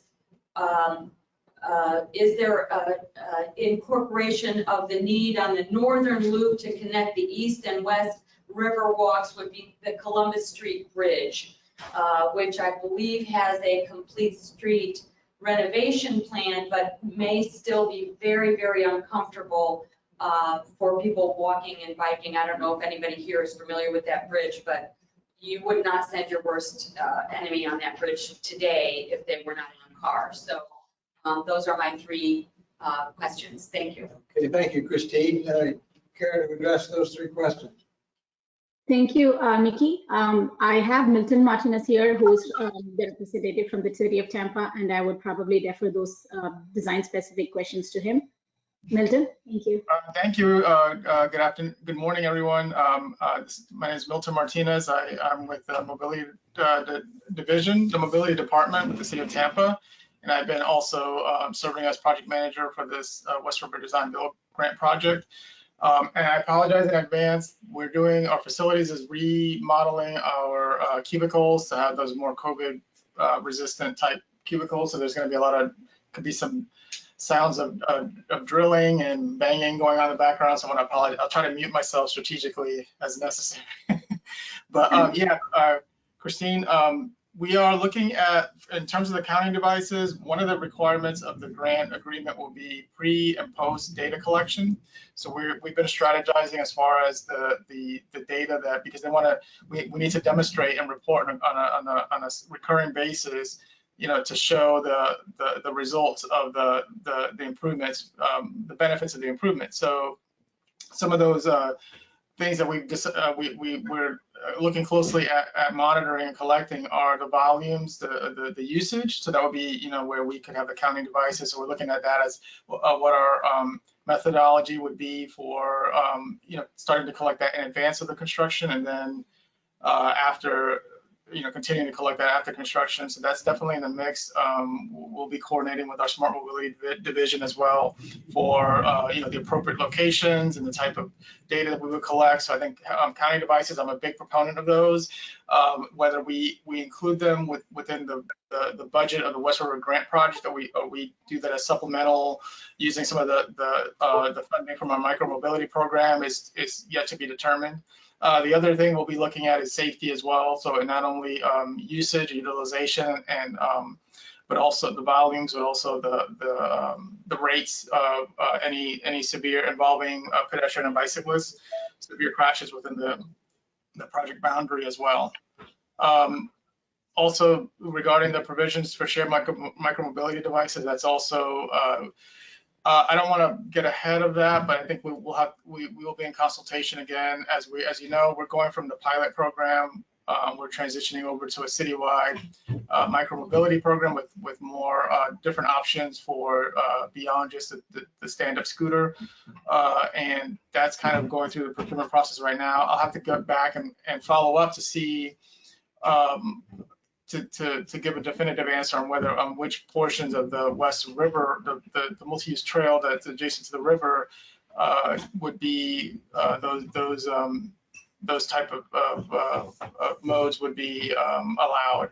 So I'll follow up with you on that, or once I get with Calvin Thornton and the Smart Mobility staff for confirmation on what other areas they might be having restricted, and also in consultation with the Parks Department as well. And then the last question had to do with incorporation to connect east and west. So yeah, that's an important aspect of this project. In addition to this project, we're doing a lot of other improvements, such as the Cass Street Bridge, expanding the Green Spine cycle track. So we've been building that and expanding that beyond the downtown in segments.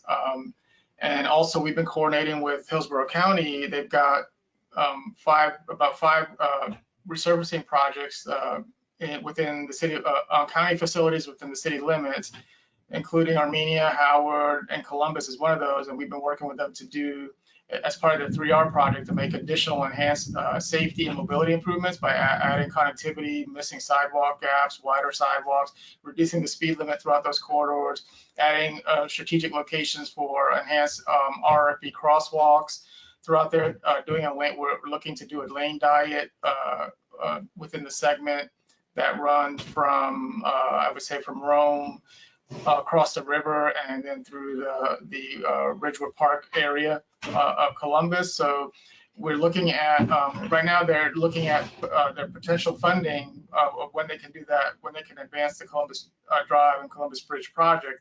So we're looking at coordinating with them to see, to ensure that we can enhance they'll lay the groundwork. If they resurface first, then we are looking to do the lane diet as part of the resurfacing, and then do some low cost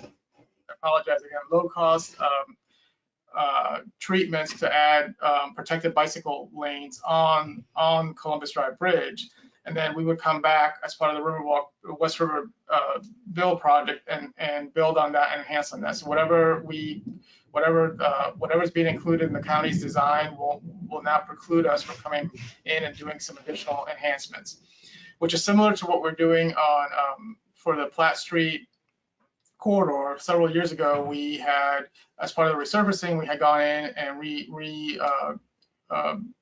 readjusted the lane calls, repurposed one of the lanes on Platt Street to have parking as well as a buffered bike lane. Now we can come back now and enhance that as part of this project by doing a more protected, physically separated bike facility as part of this improvement. So that's kind of taking it to the next, the next increment, the next level, as well as some additional pedestrian crossings, protected crossings throughout the corridor. Because as you know, through that area of Platt Street, the signal gaps are kind of further apart. So there's not a lot of good opportunities for pedestrians to cross. So we're going to try to make those improvements as well.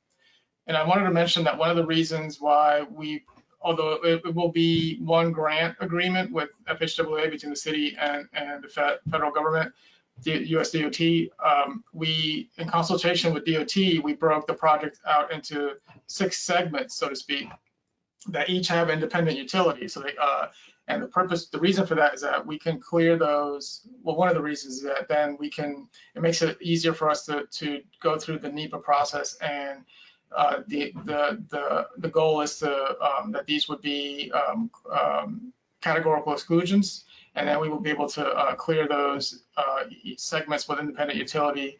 We're going through that process now of doing the legwork, but we will be clearing those in the individual phases. But the intent is to have one design build project to do the entire project next year.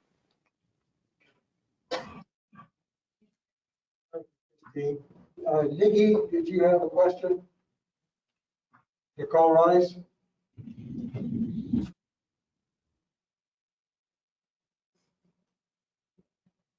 Sorry, it makes me go into a different screen to unmute me. Thank you for the presentation. I'm glad there was some funds. I know the mayor just got a ton of money too for working on drainage and stormwater that's desperately needed here. I do have one quick question and then just a comment. Who is the one in the presentation referred to as the private investor? Who is the private investment? Actually, I can clarify. We were when we initially did the agreement application, at that time we were contemplating a mixed funding streams for the local match, and so we were looking at potentially developers that are adjacent to the Riverwalk potentially being able to contribute, or the CRA being able to contribute. At this time, the $6 million, we put it in the budget that it's going to be funded by the city, fully funded by the city. So at this time, we're not contemplating any private investment on as part of the local match for this. Okay, so it's basically just like a tentative concept. Yeah. That's where my comment comes in.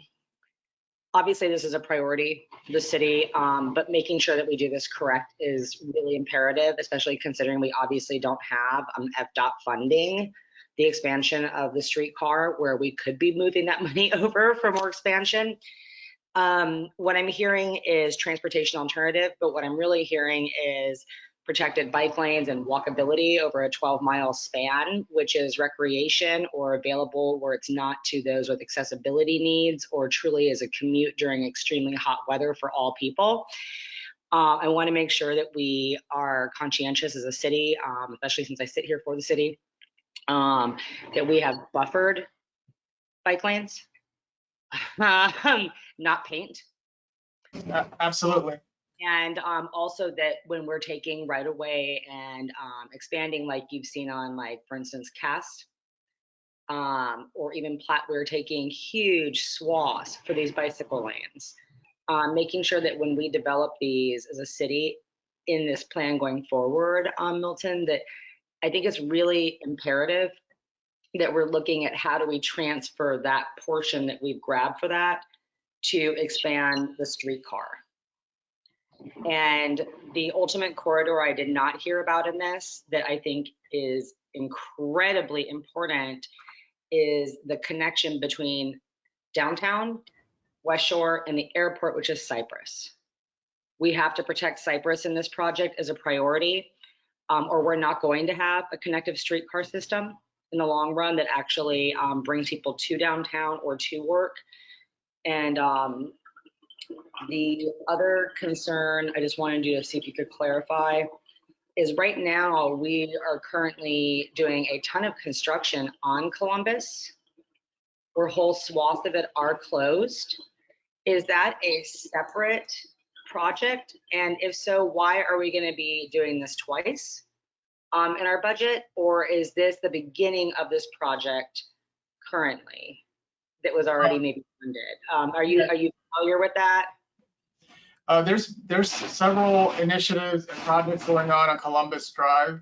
We did one of the construction you're referring to, I think, is between Nebraska and 14th, like on the east side of the interstate. Yeah, it's right before it splits. It's been moving back and forth all the way from the river. It was closed at one point up to North Boulevard, and then now it's moved to the other side. And I haven't seen any kind of adjustments or changes to the actual infrastructure itself, because I've gone where they've done this. So I'm not quite sure why we're going to be ripping up a street twice. Yeah, I think that might just have been for maintenance of traffic. That what you saw there in advance of the construction work, because the county is not the project that the county is doing, the resurfacing 3R project that's going from Dale Mabry Highway all the way to Nebraska, that hasn't started construction yet. They're finalizing the plans, and there's no other roadway related work that would be going on right now in that location that you described. It could be water, it could be some other type of utility. I have to go without looking. But I'm pretty confident that it's not any city or county roadway improvement project. So when you guys actually start to draft this plan and put this forward, are you going to, and you might as well, go ahead and draw it in where we should be mapping out for Envision for the actual streetcar? We are layering the project, so it's like, here's where we start, here's where we go, because it's imperative that we use these funds wisely to be able to transfer to that. And I think it's also going to make it much more exciting to people in the community versus assuming that there's, I don't know, a huge swath of population that wants to ride their bike 12 miles in the blazing heat. I mean, I'm all for recreation, but not most people can commute that way. I'm just concerned about how it gets presented to the public, because it's either A, you're referring to commuters, which was what your presentation said here today that was given to us. But really I'm hearing recreation. I'm not hearing creation of jobs. I'm hearing recreation when I hear, and that may not be the intent, but I'm letting you know how it reads. Right. And looking at that bicycling, walking 12 miles. The minute you say that to the public, they're like, don't care. So how does it become connected for the neighborhoods, and showing the long-term vision plan, I think would be a really great selling point for the city of Tampa.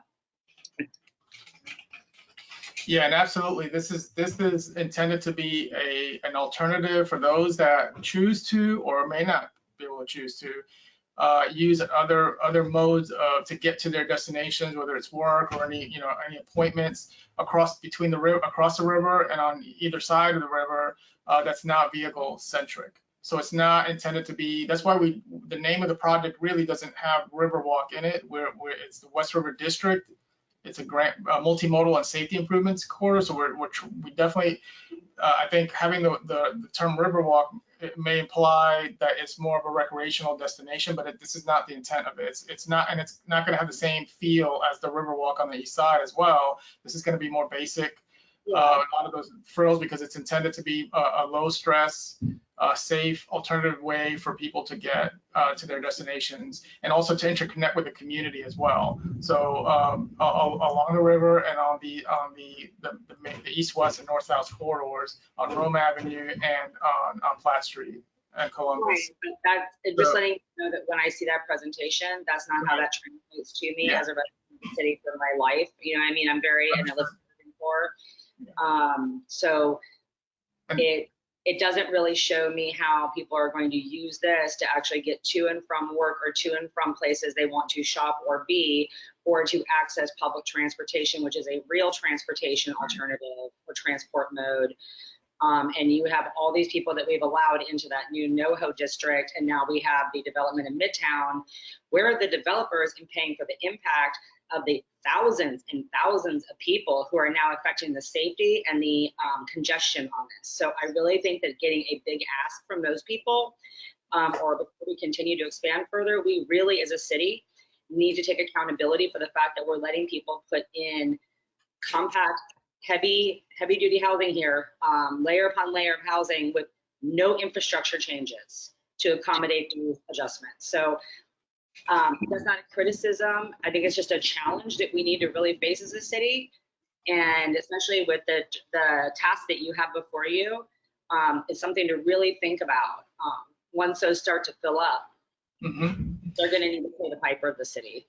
Yeah, and we're also, to your other comment and question regarding Cypress Street, we are definitely very aware of the opportunity that Cypress Street affords. It's been in the long range transportation plan as a potential corridor for a transit connection to West Shore District and to the airport eventually.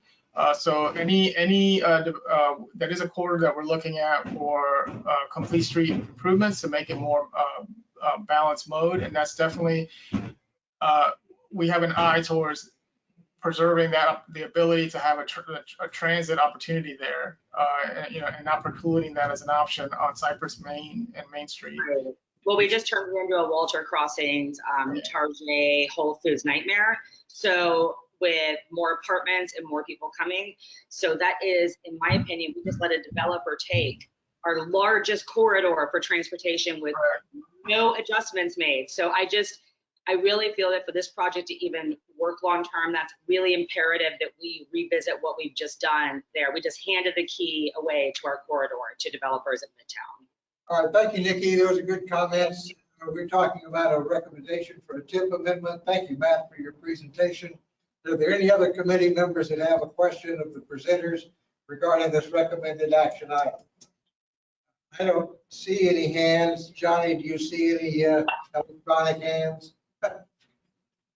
No, I don't see anyone in the chat or any hands raised. Thank you. At this time, I'd entertain a motion to approve the recommendation for this TIP amendment of 6 phases of 12 miles of improvements funded by a Tiger grant and a 20% local match. Is there a motion?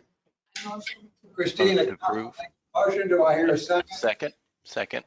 Who made the second? Rick Richmond. Rick Richmond, thank you. Any further discussion on the motion? Hearing no discussion, all in favor of approving this recommendation, please say aye. Aye. Aye. Thank you. Any opposed?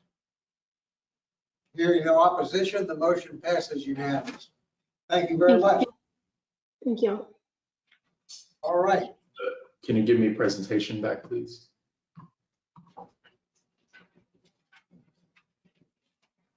Thanks.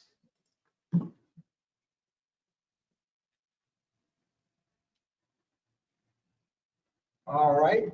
Committee members, the next item on our agenda is another action item, the Public Transportation Agency Safety Plan Performance Targets. Dr. Wong, you're going to make this presentation. Yes, I will. Thank you, Chair. For the record, Johnny Wong, TPO staff. And this morning I'm here to brief you on the 2021 Public Transportation Agency Safety Plan Performance Targets. That's a mouthful, so from here on out, let's just call them PTAS. So to put these targets in a little bit of a context, the safety performance, let me rearrange my screens. Safety performance measures originate from MAP 21 legislation, which requires MPOs and DOTs and for some of the measures, transit agencies to track performance and set targets for the coming calendar year. We have brought forth a number of performance measures and targets to you dating back to 2016, and the PTASP is the latest in a long line of these targets. The federal reporting requirements are that we must measure and set targets for 7 measures, which are shown on the screen. Those are fatalities, fatality rate per 100,000 vehicle revenue miles, injuries, injury rate, also per 100,000 revenue miles, safety events rate, and system reliability. Each measure has to be calculated for each mode. So there are 7 shown on the screen. Across Hillsborough County, we have 4 different transit modes. So in total, we're responsible for producing 28 individual performance measures. What constitutes a safety concern is defined by the Federal Transit Administration in the PTASP rule. Fatalities may include incidents like bus collisions or deaths due to bus collisions, suicides, workplace accidents. A workplace accident would be like if someone is killed in the mechanic's shop, as an example, or acts of God like deaths due to natural disasters. Injuries are counted if they require the person to be transported to a medical facility, and if that injury occurred aboard a transit vehicle or within a facility or station.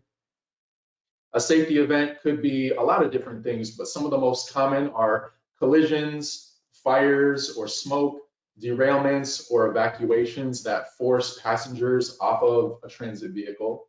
And system reliability is defined by the distance traveled by a vehicle before a vehicle failure, a power disruption, signal failure, or other system failure that causes the vehicle to stop operating. That MAP 21 legislation that I referenced requires DOTs and MPOs and transit agencies, in this example, to report performance and set transit safety targets every year. So moving forward, we're going to be doing this exact target setting process activity much earlier on in the year, because what we're going to be asking this committee to do is to approve targets for the year 2021. I'll explain why we're running behind in a second. But the PTASP rule was published in July of 2018. So we have known about these performance measures and the requirement to set targets for a little more than 3 years. But over that time period, the deadline was pushed back several times due initially to a slow rollout. FTA was making changes to the requirements, and then of course COVID happened. So we lost about 2 years of working on this project. As a result, we do not believe that the state has adopted PTASP targets yet. HART and TBARTA established targets earlier in 2021. The HART board adopted its targets on January 4th, and then TBARTA adopted its on April 23rd. The TPO is responsible for approving targets and reporting them to DOT and FTA before September 30th of this year. Obviously, September 30th marks like 75% of the year already complete. Again, that's in part due to the deadline being pushed back. Also, there were some issues with the data that we were still working through earlier on in the year. So moving forward, we will almost never wait to set targets this late again. We're anticipating that we'll have these done very early on in 2022 and around that same time frame moving forward. And of course, one other thing to note is that once we adopt these targets, they will appear in our TIP and our long-range transportation plan. Regarding the purpose of setting transit safety targets, there are at least 3 purposes that were identified in the rule. The first is that the target setting process itself, like what we're, the activity that we're engaged in today and collaborating with the transit agency to present targets for you to adopt, requires that the DOT, the transit providers, and MPO, TPOs work together. So all 3 agencies have worked together to review the performance and the proposed targets. That act of collaboration almost ensures that we're all on the same page about what's needed to improve performance related to each of those 7 measures across all 4 modes. The second reason is that in reviewing the data annually, we're going to be able to see if the investments that we allocate to transit safety projects actually moves the needle in the performance metrics that we're responsible for reporting. So as we continue to do this over several years, we'll have a really good idea of the impact of investing $1 in a certain type of transit safety project and whether or not we need to shift funds around to move the needle even more. And then lastly, once we have adopted these targets in preparation for our next TIP update and the long-range transportation plan for 2050, we're going to start investigating and finding ways to integrate these transit safety goals into our planning processes. We are already discussing ways that we can formulate a methodology and ensure that the projects we prioritize for funding will explicitly take transit safety into account. All right, so as I mentioned, there are 7 transit safety targets in 4 modes. So now I'm going to go through and present the 28 transit safety targets broken out by mode. Before we get into this, I want to let you know that for all of the modes, the 5-year average for fatalities and fatality rate was effectively 0. So we will be proposing a target of 0 fatalities across all modes. We haven't prepared graphs because they weren't really going to visualize anything anyway. But what we have prepared are graphs showing injury and safety events, and then of course the rate per 100,000 revenue miles. Across the previous 5 years, injuries on the streetcar are trending down, and taking the average of the previous 5 years, we have treated that as the baseline. So you see that the target for calendar year 2021 is to limit injuries on the streetcar to 1.8 and the injury rate per 100,000 vehicle revenue miles of 2.09. So for all of these graphs, the 2 figures to the farthest right, both the bar and the line, they represent not only the 5-year average, but the baseline target that we're presenting. The 5-year trend for safety events also shows a slight improvement or a consistent trend down, especially when you take into account that that year of 2016 in which there were 13 safety events on the streetcar just that year alone. So the average rate has been trending down since that 2016 high. I was asked to share with you by the transit safety officer for HART that the most common cause of safety events on the streetcar is vehicles making incorrect turns, driving on the track, and then hitting the streetcar. So moving forward, HART is anticipating that they will sign a little bit better and perhaps put up some barricades or barriers to prevent people from making illegal maneuvers in their car and then hitting the streetcar. As I mentioned, the fatality and the fatality rate and its target are 0. The injury target that we're proposing is 1.8 with an injury rate of 2.09. For safety events, 5.2 is the target with a rate of 6.03. And then system reliability of the streetcar is forecasted to improve. This is one area where HART's seeking a target to improve in the short term from the current performance. So for all the rest, we're establishing the current performance as the target. Reliability is expected to increase to 900 miles in between breakdowns from a current performance of 857 miles. The next mode is fixed route, which are the buses, and injuries and other safety incidents are a major issue for HART's bus fleet. In 2020, the year-end total injuries dropped significantly from the 4 previous years. Mostly that's due to service restrictions from COVID.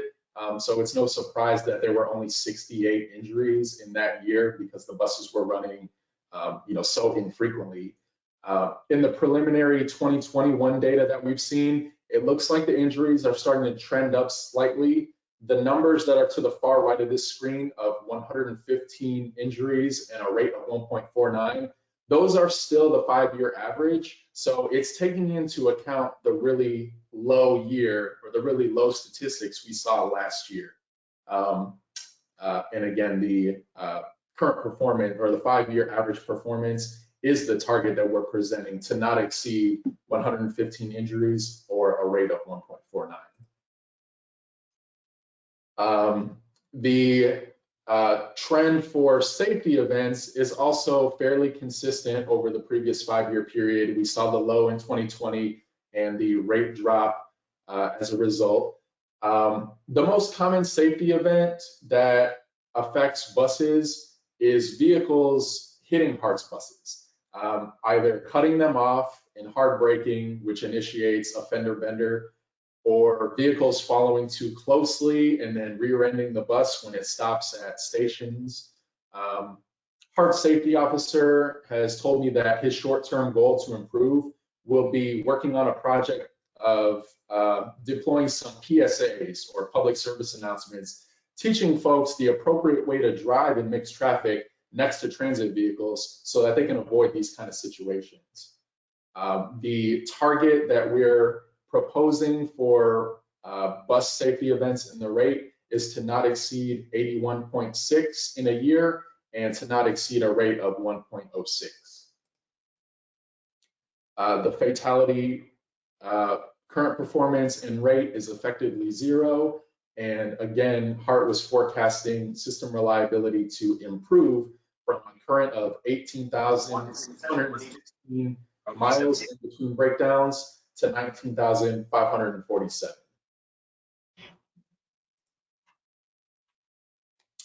HART Flex and HART Plus are the paratransit services, and similar to all of the other modes, the 2021 forecasted performance is consistent with the average that we have seen over those previous 5 years. And so for the safety events in the rate, we're proposing a target to not exceed 86.8 total and a rate of 5.8.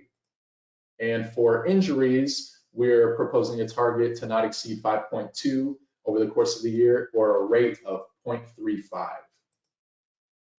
Much like all the others, we're forecasting that system reliability will increase from a total of 9,763 miles in between breakdowns to 10,251.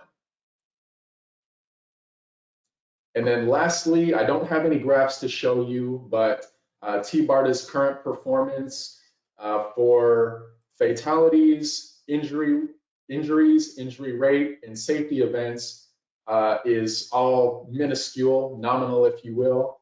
0.2 injuries as a 5-year average, 1 safety event on average per year, and they're establishing a target of 0 for all of those. System reliability was adopted by the TBARTA board. My initial assessment is that they may have misunderstood the definition of system reliability. Again, remember that it's number of miles in between a breakdown. They have it listed as 0 miles in between breakdowns. I think what they meant was either infinity or undefined. And so just for consistency, we're proposing to maintain the target that they shared with us, but we will touch base with them next year and let them know that we believe that they misinterpreted the purpose of that target. The next steps for us are to forward the recommendations from all the committees to the board recommending approval. Once the board approves it, we will report the PTASK targets to FDOT, and then FDOT will transmit them to FTA. And in between now and the next TIP adoption, we're going to be working to adopt that performance methodology so that we can consider transit safety either under the Vision Zero program or maybe as a standalone. We're still early in the exploratory phase, but we will definitely have that wrapped up prior to next summer. And the action that we're proposing for this committee to take is to approve the calendar year 2021 transit safety targets and then forward those on to the board.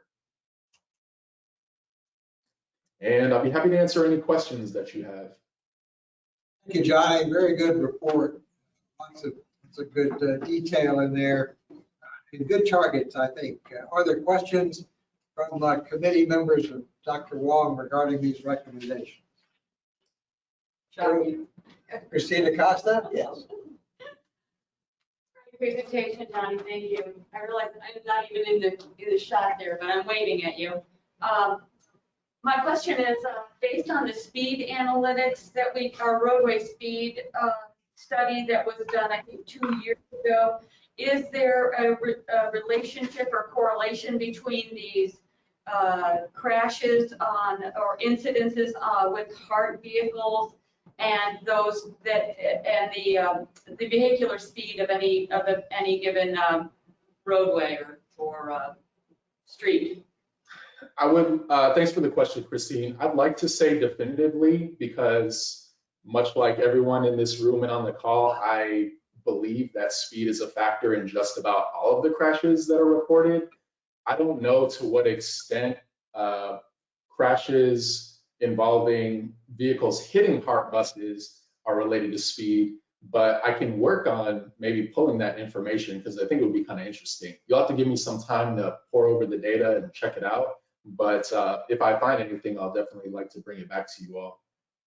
Mr. Chairman, can we put that on a future agenda to see if Johnny found anything interesting in that review?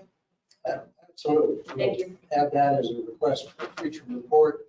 And Johnny, if you'd let us know when that information becomes available, we'll ask you to present it to the committee. Good question. No, I suspect that intuitively speed is not a factor in the crashes involving the streetcars, since most of those seem to be slow motion turning events from what you said. Yeah. Are there other questions from the committee? Are there other hands up or anyone here in the room have a question about the report? I see none in the room.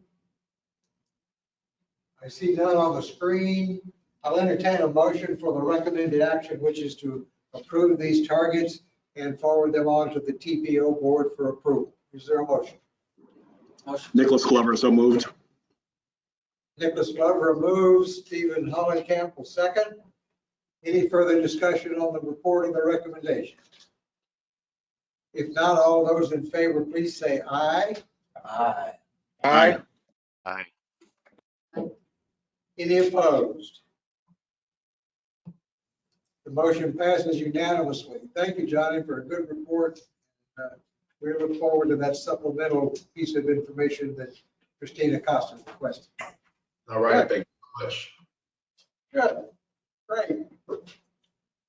And again, I thank those of you in the room for joining us in person, so we do have a forum and are able to take action on these important items as they come before the committee. The next item I'd like to take up is back to our status reports. And Christina Corcoran has been waiting patiently. We'll ask her if she'll do the Hillsborough County Comp Plan Mobility section public meetings report. Katrina, excuse me. Good morning, everyone. Just a mic check. Can you hear me? Yes, we can. Wonderful. I will be sharing my screen. I believe, let me see if I can do that. One moment, please. Let's see. It says people can see my screen, but I'm not sure if you're seeing my my first screen or my second screen. I'm seeing the screen with the picture of the city of Tampa. Let's see here. I may be having some of the similar issues where I can't get this to.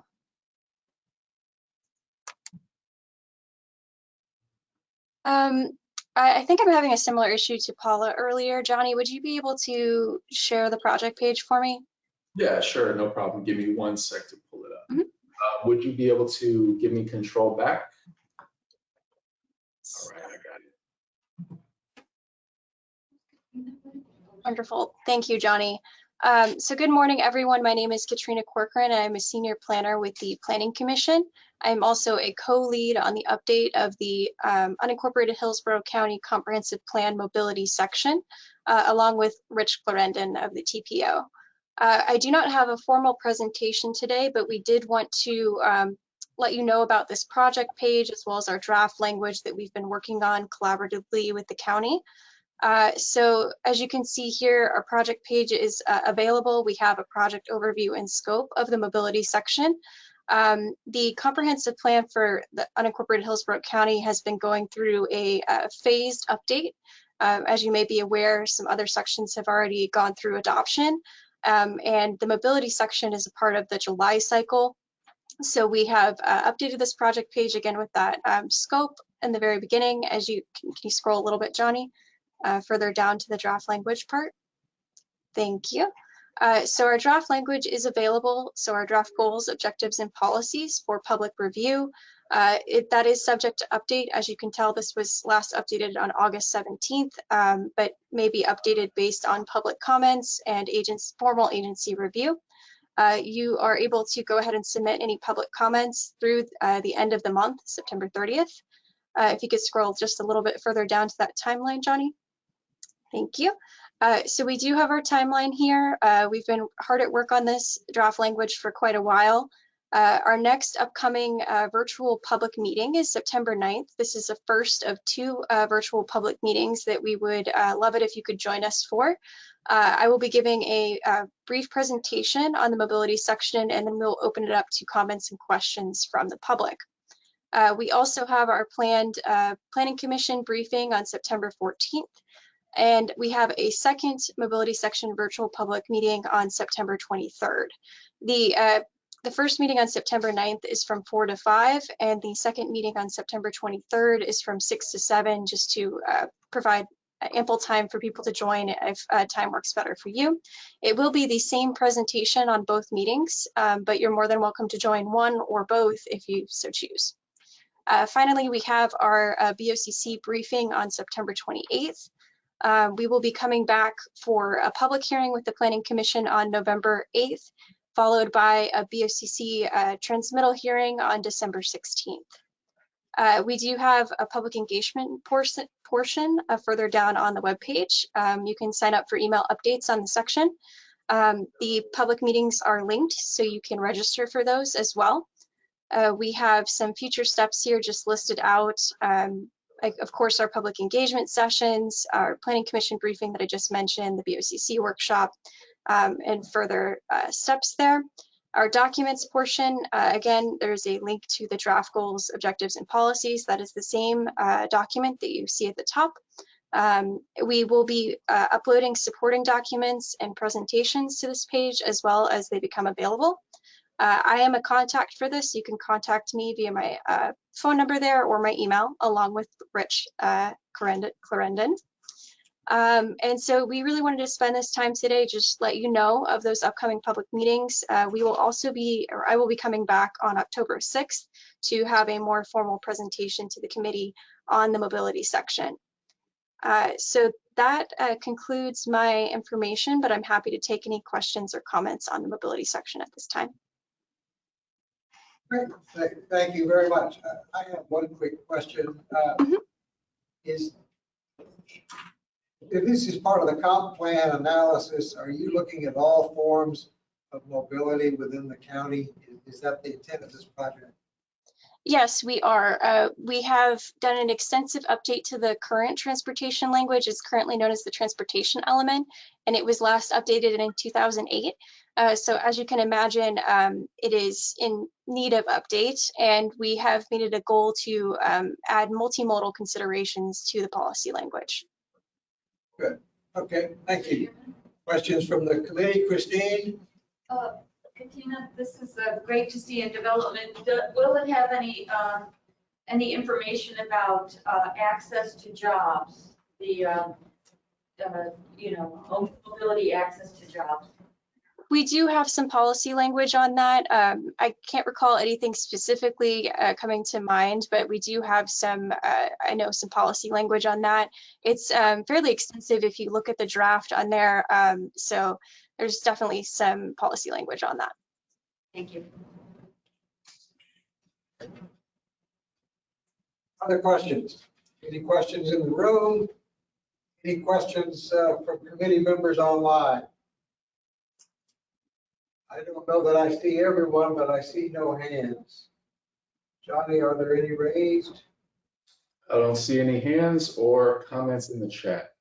All right, very good. Well, we appreciate that report. We look forward to your recommendations coming forth in October, and I suspect you'll have comments from our committee members as it moves along. Thanks for coming today. Thank you very much. All right.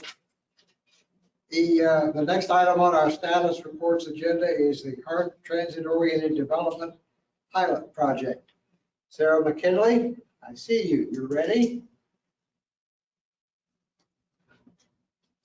Great. Yes, I am. Are you guys seeing my screen at all with the presentation?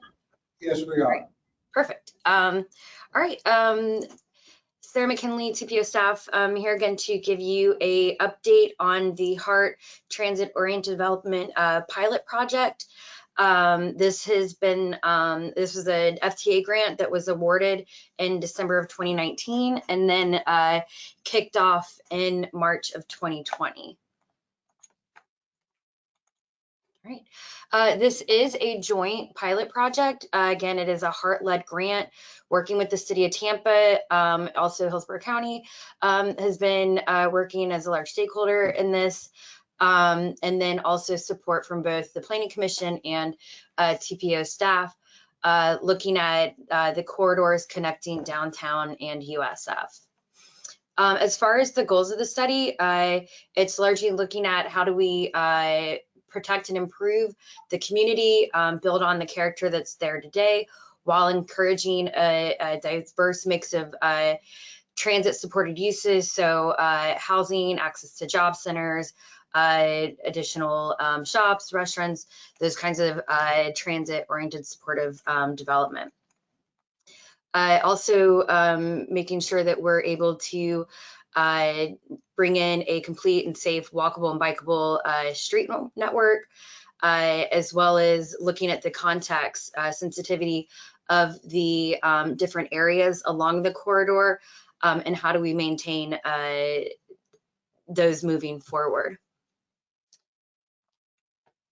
All right. As far as the study progress goes, they have been working on the actual study itself, looking at the different conditions along the corridor.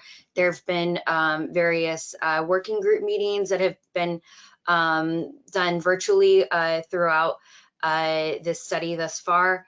And then at this point is sort of getting into the strategies that would help meet those needs for further development, considering the community needs and taking advantage of current transit projects that are in the works. All right. As far as what is TOD, many of you in this committee are very familiar with it, but for those of you that aren't, TOD is Transit Oriented Development, and it is looking at designing places to capitalize on access of enhanced transit. The keys for transit oriented development are walkability and connectivity. So really looking at those first mile, last mile solutions. So looking in within sort of quarter mile and half a mile of a transit stop, and how do we provide safe walking, biking, as well as other mobility sources such as bike share, micromobility, as those continue to emerge in our community. Right.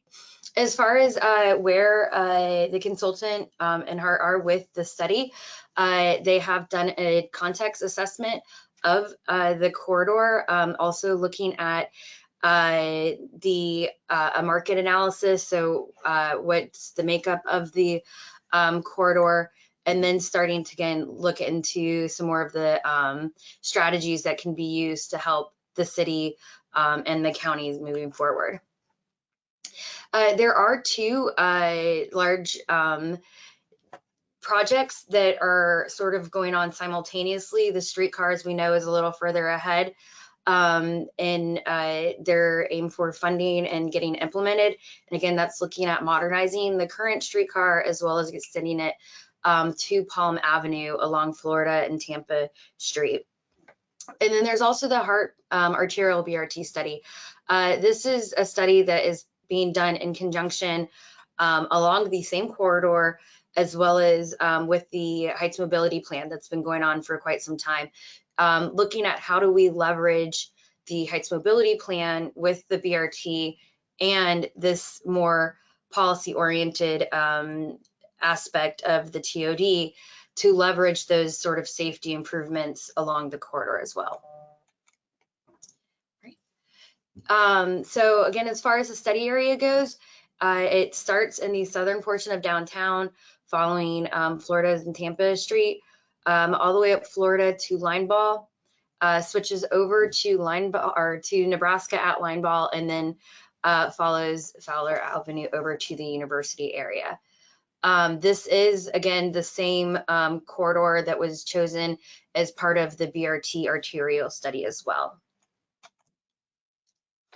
As far as the land use and development along the corridor, as you can see, the southern portion downtown and the northern portions around the university area and University Mall and those such along the Fowler Avenue, that's where we see most of our sort of higher density uses as far as retail, commercial, office, other such of industrial uses as well.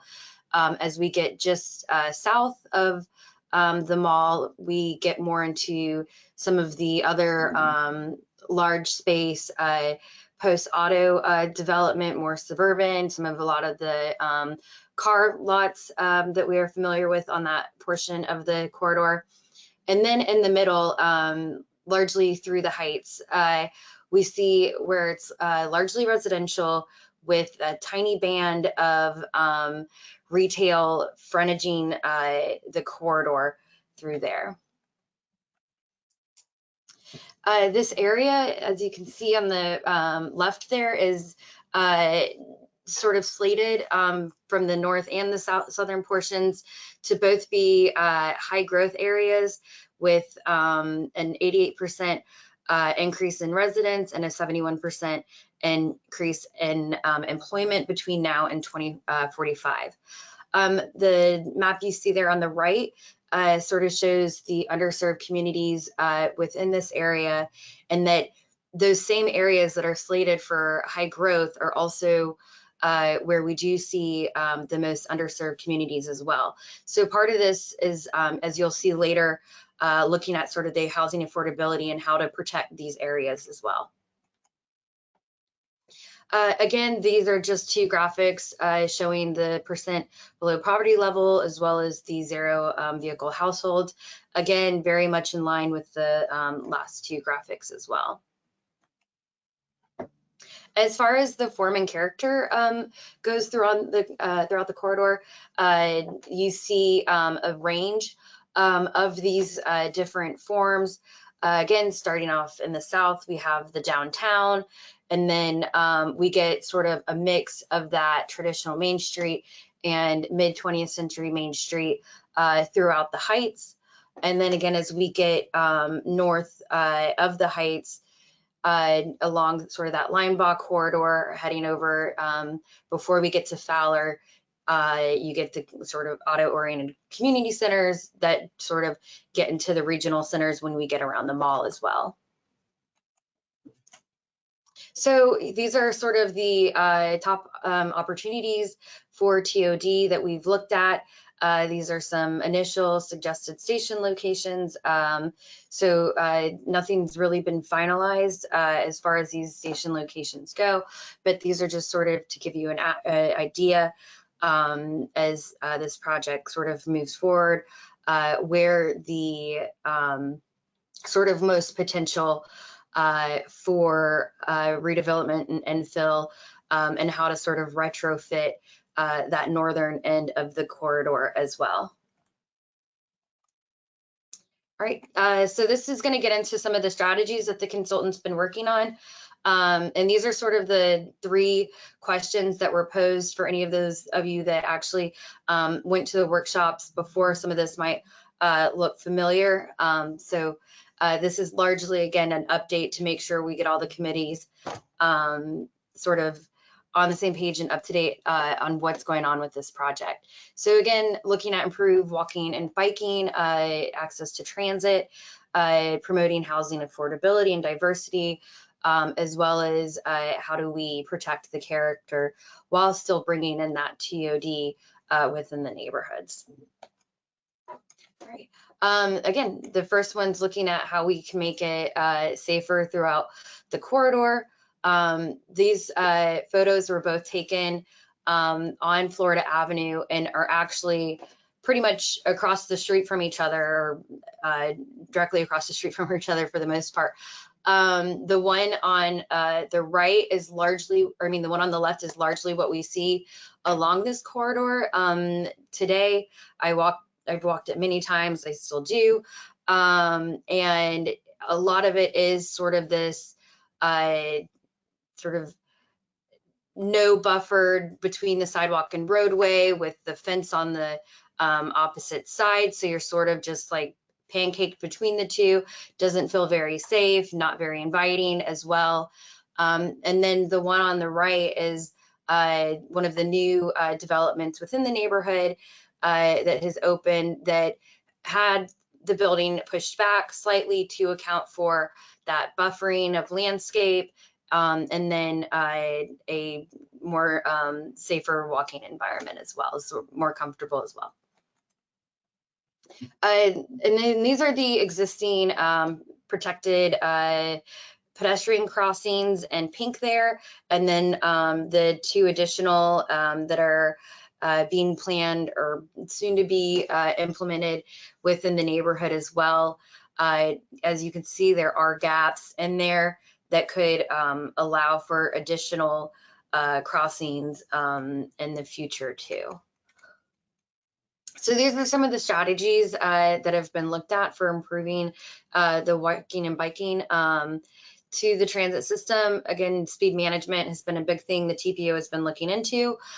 So building on that study, and how can we use some of the suggestions from that, or the recommendations, to help with some of the strategies within the comp plan for those purposes. Again, looking at additional mid-block crossings and improving just the crosswalks that are out there today, and improving the streetscapes and the shelters at the VRT stops, as well as improvement to stop locations. the bicycle facilities, improve connections to existing and planned trails. That's been something we've sort of been promoting for the last few years. Every time we've done any sort of transit analysis in different sections of the county, as well as looking at ways to improve the mixture of micromobility options at the transit locations. And then also development regulations. So like I mentioned, the modest setback to allow for that sort of landscape buffering and the wider sidewalk to bring that comfort level along the corridor up. And also trying to move the parking from along the street to behind the buildings as well. All right, as far as the housing affordability and how to encourage that, as well as the increasing the diversity of options of housing, this is sort of looking at the annual median income of the neighborhood and understanding sort of what was looked at when considering this. So we have the legally restricted affordable housing, and then we have the natural occurring affordable housing. And those are sort of the what we're, I guess, looking at and trying to protect today from, on the right there, the higher rent housing that we're seeing more and more within the city of Tampa today. So as far as the affordable housing risk, this again looks at the naturally occurring. So these are the non-regulated natural occurring affordable housing units, and largely north of the river up to USF. Again, these are largely the vulnerable areas that we noted in the beginning of the presentation.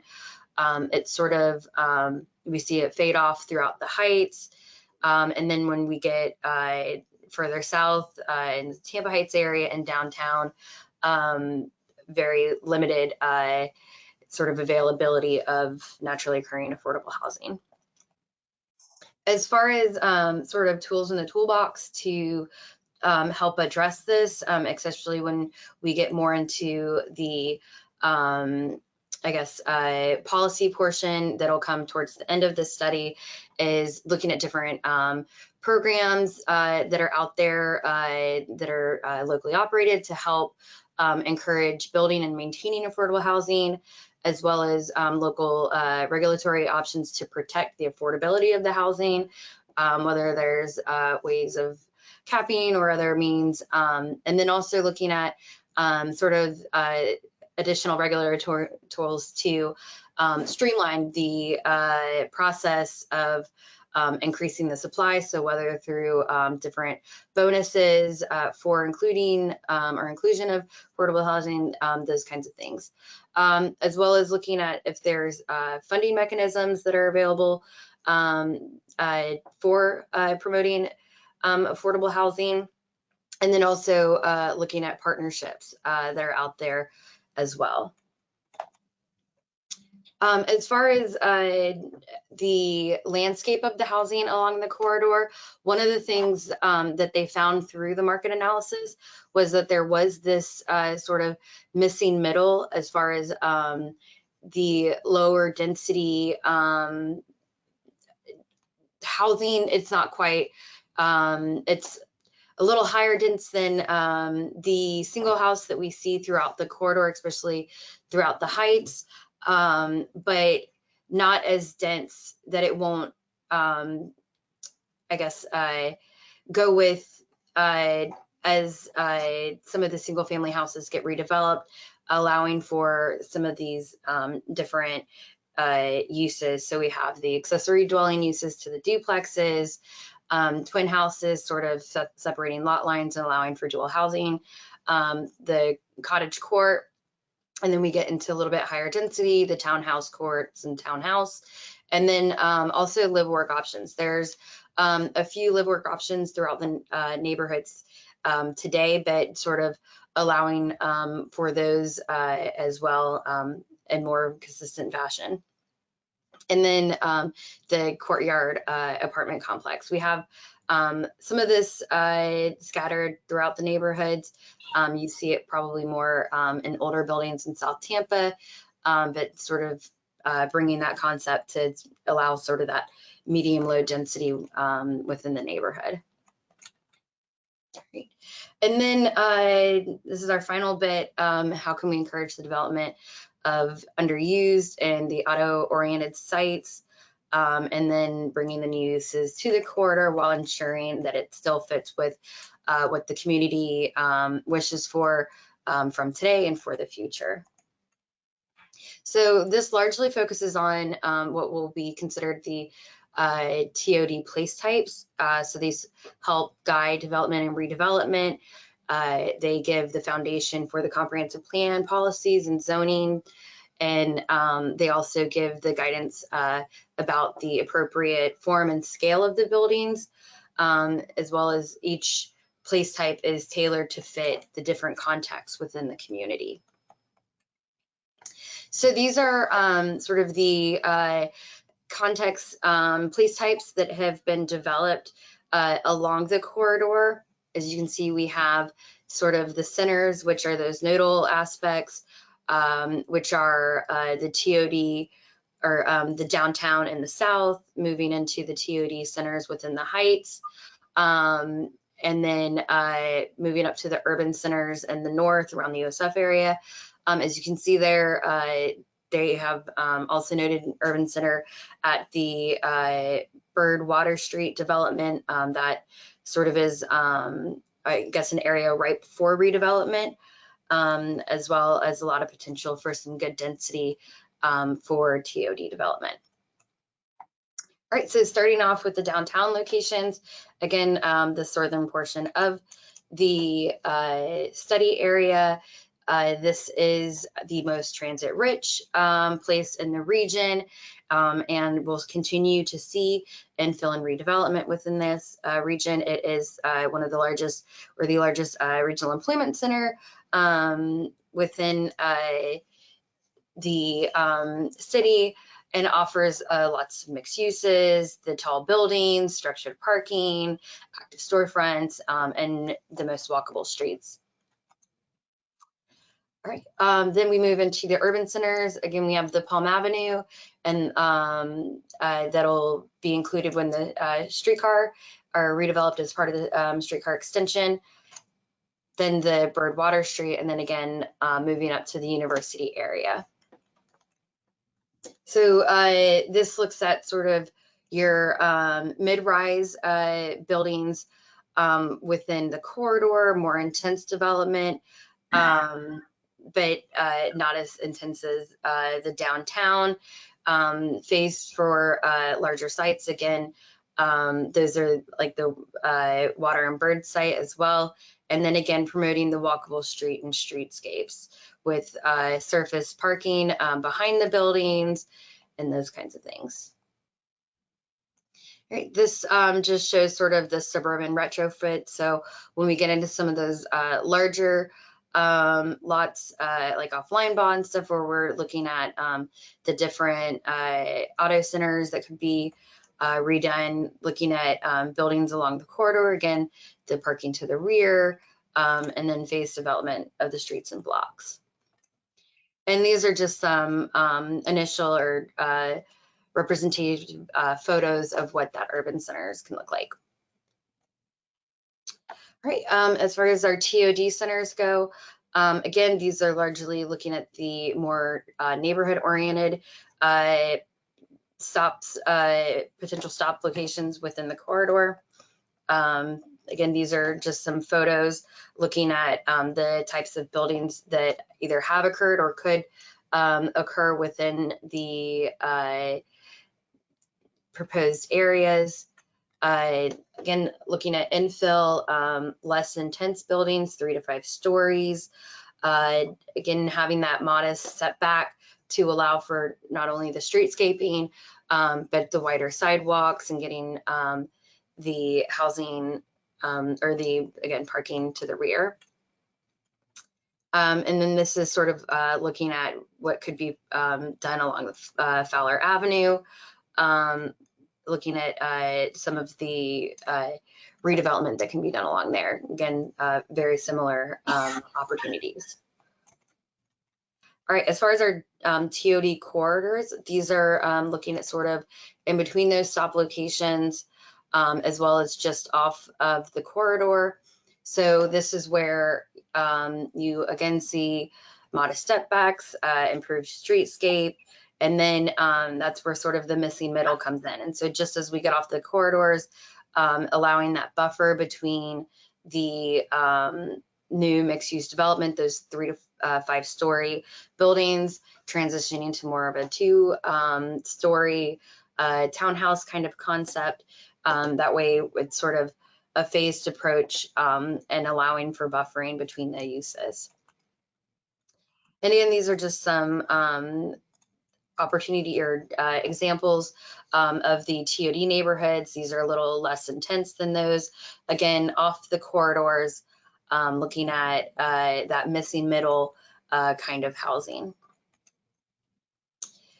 This is just, again, what we just went through of those TOD centers. So I guess in closing, as far as the next steps go, the consultant is continuing to refine the strategies and recommendations. I want to make note, we are planning a workshop with the Planning Commission and the TPO committees.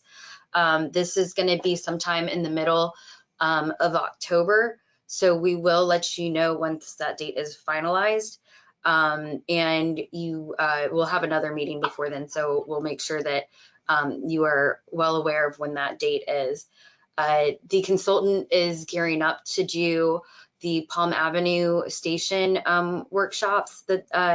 Those are being planned with Hart for the probably 3rd or 4th week in October. So those are additional outside of what we'll be discussing as part of our internal workshop. We'll also, when we know those dates, we'll let you know those. And then the consultant plans to finalize everything in the fall of 2021, but probably closer to the end of calendar year. So that was all I had. I referenced the project website in the packet that I put together for you. So if you have any questions, there's a lot of information here. But with that, I will open up to any questions. Thank you, Sarah. A lot of good information in there. All of it relates to land use as land use relates to transit. So thanks for giving us all that information. Questions from the committee? Sarah, anyone in the room? Alexis? Yes. Hi, this is Alexis. Thank you so much for the presentation. This is just kind of a question. So on Florida, between Hillsborough and Spy, I know you mentioned those areas where those fences are really close to the sidewalk and there's not a lot of room, especially where those car lots are. Do you know if there's any limitations because of that? And future regulation more setbacks for wider sidewalks, but I'm wondering if there are like any limitations currently. Well, for the existing businesses up along that area, it is you do sort of have to wait for those redevelopment potential to come on board. So as far as existing businesses go, there are limitations of what can be done or asked of in front of those businesses. There is also the Heights Mobility Plan that FDOT has been working on for the last few years that is looking at improvements along those corridors to try to make as many enhancements as they can within the corridor as it is today. So that's sort of where those potentials outside of this sort of policy study is comes in. Okay, thank you so much. Other questions? Christina Costa? Hey, Sarah, great job. It's Christina Costa. Hey there. Two things for you. I think the USF area right now is in a process of rebranding itself to be Uptown. So I wanted to mention that because this project, when construed as sort of a downtown to uptown, it might be a good way to update the, kind of the branding on the project. Two districts connecting rather than just downtown to a university. Just a thought for you there. But my question is it possible at this stage of the process to engage the Florida Department of Health to conduct a health impact assessment? Because it's really well studied that transit users are healthier than single occupancy vehicle users because they have that baked in 10 to 20 minute walk for their transit stop. So is there any potential to add for your plant strategies or goals, the health impacts? I couldn't help but notice the maps that you conveyed that showed underserved areas along this project are the same that we see when we assess health outcomes. I believe there was a certain amount of that done within the context analysis. But I can go back and further look and bring that comment to the consultant for you. Thank you. You're welcome. Any questions from committee members online? Hey, this is Nicole McCleary. I just actually had a comment about the community health impact assessment. What we could do, I know that the TPO did a community health impact assessment, and we could probably overlay some of that information on our study area. Thank you. That would be I think that'd be very helpful. Thank you, Nicole. Nikki Rice, you have a comment? Yeah, both to Nicole and Sarah. I love this presentation. It just feels hopeful and exciting. I've been paying attention to the meeting for the HART TOD. I just haven't been able to fully get involved because I'm actually impacted directly by this. I've been over a year and 3 months and trying to retrofit a building on Limeball, which is out of neighbor. It's a bus route that goes through this. When this meeting occurs in October, do you believe that the conversation could finally happen about how really people who are trying to retrofit, nobody gets hit until you start to ask for permission, right? So it's like once you ask for permission, now they want you to do A, B, and C. But the bulk of the people who own these businesses up and down the corridor, I can remember 4 of them, they're the same people that own most of these buildings, that they're not being held accountable for any kind of standard, like the fence lines, buildings not being up to code. And what's happening is I'm seeing that it's becoming very easy. I've watched 4 developmental complexes go up in the time frame, major complexes, while trying to retrofit a 4-chair salon, 13, 18 restaurants, which is 18 parking spots. I had my residential taken away from me. Okay, so what I'm saying is that our plans tend to reward people who break down land and build up, and then punish people who are trying to retrofit due to code or issues. So do you believe when we all get together, if I do want to come to this conversation in person, we can maybe figure out a way to create a little more equity for especially small business investors versus developers? What are your thoughts on that? Because I think that's one of the major holdbacks here.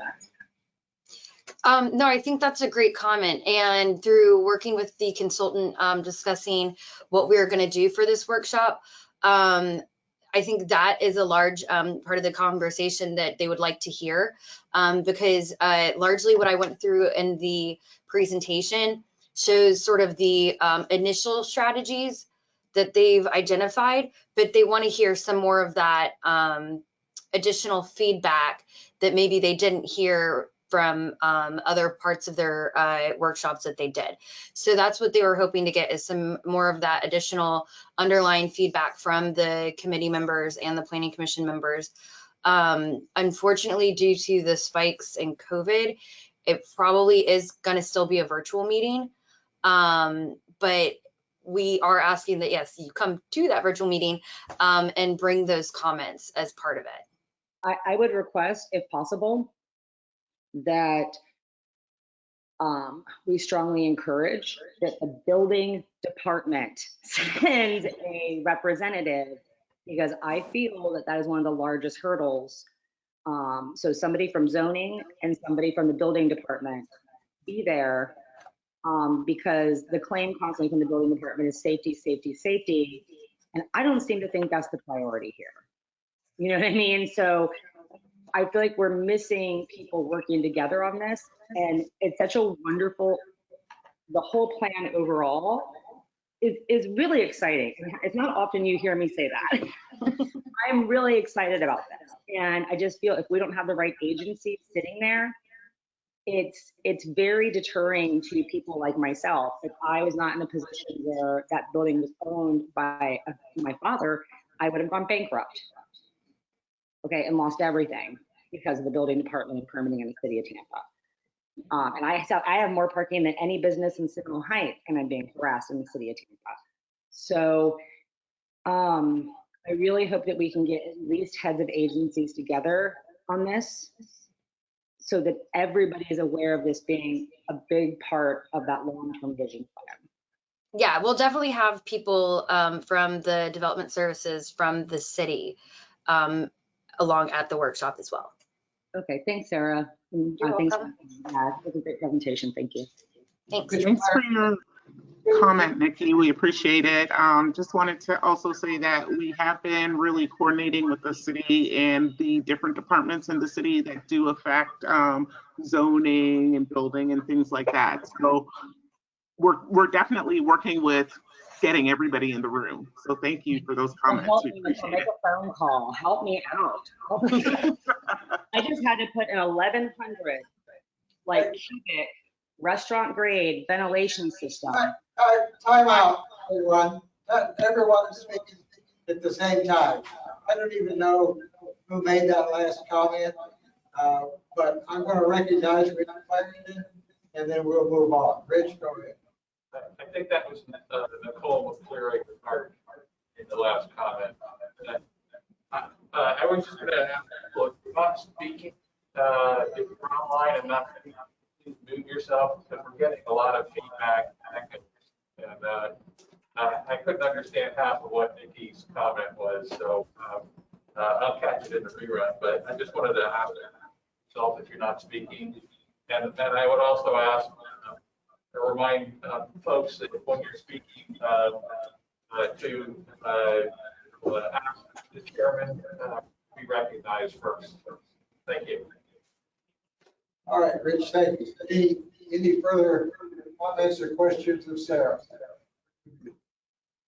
I did not see any hands raised in place. So Sarah, we thank you for the presentation. Yeah, lots of good information. I suspect you and Nikki may want to have an offline conversation about some further suggestions. We have a little trouble here. Thank you. Thank you. Point of information, Chairman Roberts. Yes, Nikki, go ahead. I think part of what's causing an issue today is that the format, when it's being looked at, even on a laptop, I can only see Johnny and Rick, and it's not allowing for a gallery format where you can see everyone. So I cannot see you or anybody in the room. I just see the room. I think it's really hard as an online viewer to make sure to be conscientious of Robert's rules due to the way that it's laying it out today. So I apologize. All right, thank you. I'd like to move on to unfinished business and new business on our agenda as we're approaching the noon hour. The bus stop maintenance and improvements, is that an item that Rich wants to talk about? I'll just introduce this by saying that this was a topic that came up, I think, at your last meeting. There were some questions about bus stop maintenance and improvements, and I think we have somebody part, I think Dwayne Brown, who's with Hart, who's going to talk on this topic. Dwayne, are you online still? Yes, I'm here. Can everybody hear me? You're just fine, thank you. You would identify yourself for the record, please. Yes. Good morning, ladies and gentlemen. How you doing? My name is Dwayne Brown. I'm the project manager. I'm a project manager with Hart, and I'm the Basic Transit Infrastructure Program Manager. I was asked by Rich to come on and talk today to address a couple of questions your members had in regards to benches and shelters. The first question that I was asked to address was by Amy Espinosa. And she noted that the seats at some of the stops have disappeared. For example, along Nebraska Avenue, and she was wondering, was there a reason for this? And that question is a little bit, is a two-part question, I guess, because there's two different types of benches. So we have benches that are within the shelters and benches that are outside of the shelter.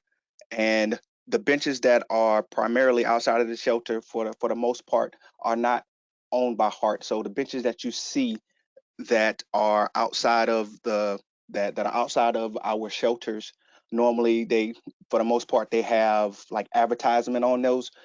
Hart does not own those benches. Those benches are owned by a company called Creative Outdoor, and they move those benches. They are there by permit with the county and with the city, and we don't have any say on where they are moved, how they are moved, when they are moved, anything. We don't deal with it. There was some litigation that went on between us, and I'm not quite sure how much of that has been worked out.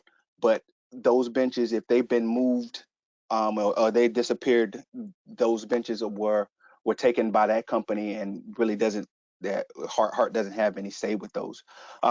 But with the benches, especially along to address the issue for the seats that are inside of our shelters that are along Nebraska Avenue, Nebraska Avenue, there is, I'm pretty sure that you are aware, there's a pretty big homeless community along that corridor, especially in between the areas of along that corridor in the area between Fletcher and Nebraska. There's a pretty long stretch there where we have a lot of transient people, a lot of homeless people, and those shelters along that area are BRT shelters, or Best Rapid Transit shelters, which were placed when they originally did the Route 400, and they use those shelters as basically their homes a lot of the times, where they go in and they take shelter from a lot of different things. So what we have been doing to try to get those individuals out of those shelters and habits, because they are for our patrons to use. We have signs that's located in there that's located within the shelters that say that they're not supposed to be in there. This is for the use of Hart patrons. This is for, and so we give them an opportunity for them to read that and know that they're not supposed to be there. And then if they persist to be there, then either the sheriff's office or the Tampa PD can come out and give them a warning, and then they can be trespassed, and then they can be removed from the shelter.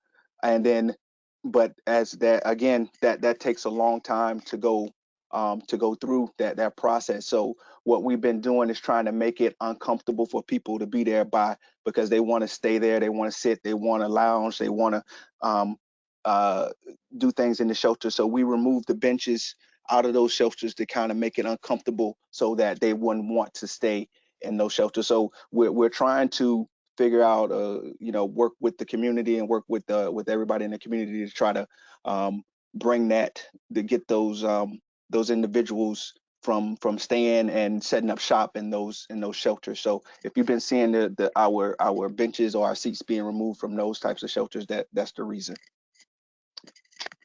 Have any questions?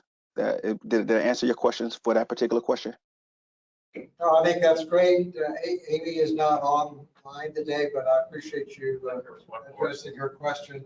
There was another question that was raised, if you can address that as well. Yes, sir. So the second question came from Terrence Trott, and he was asking about, he said some stops in Progress Village area only have benches and no shelters. Can there be shelters installed?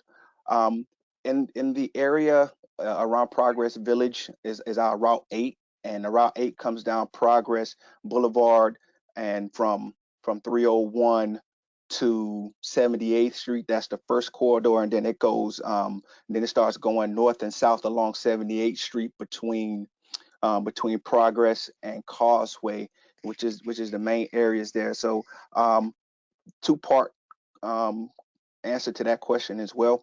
In December of 2020, we were approached by a company working with Hillsborough County to do some improvements on that corridor on 78th between Causeway and Progress, and they were requesting us to give them what we needed in that area. And so we addressed some of those issues that we had in that area. I guess they're going to, from my understanding, they're going to be doing some road widening in that area to help us out. In putting in shelters and adding shelters, there's three different things that we go through to figure out how we're gonna put a shelter in.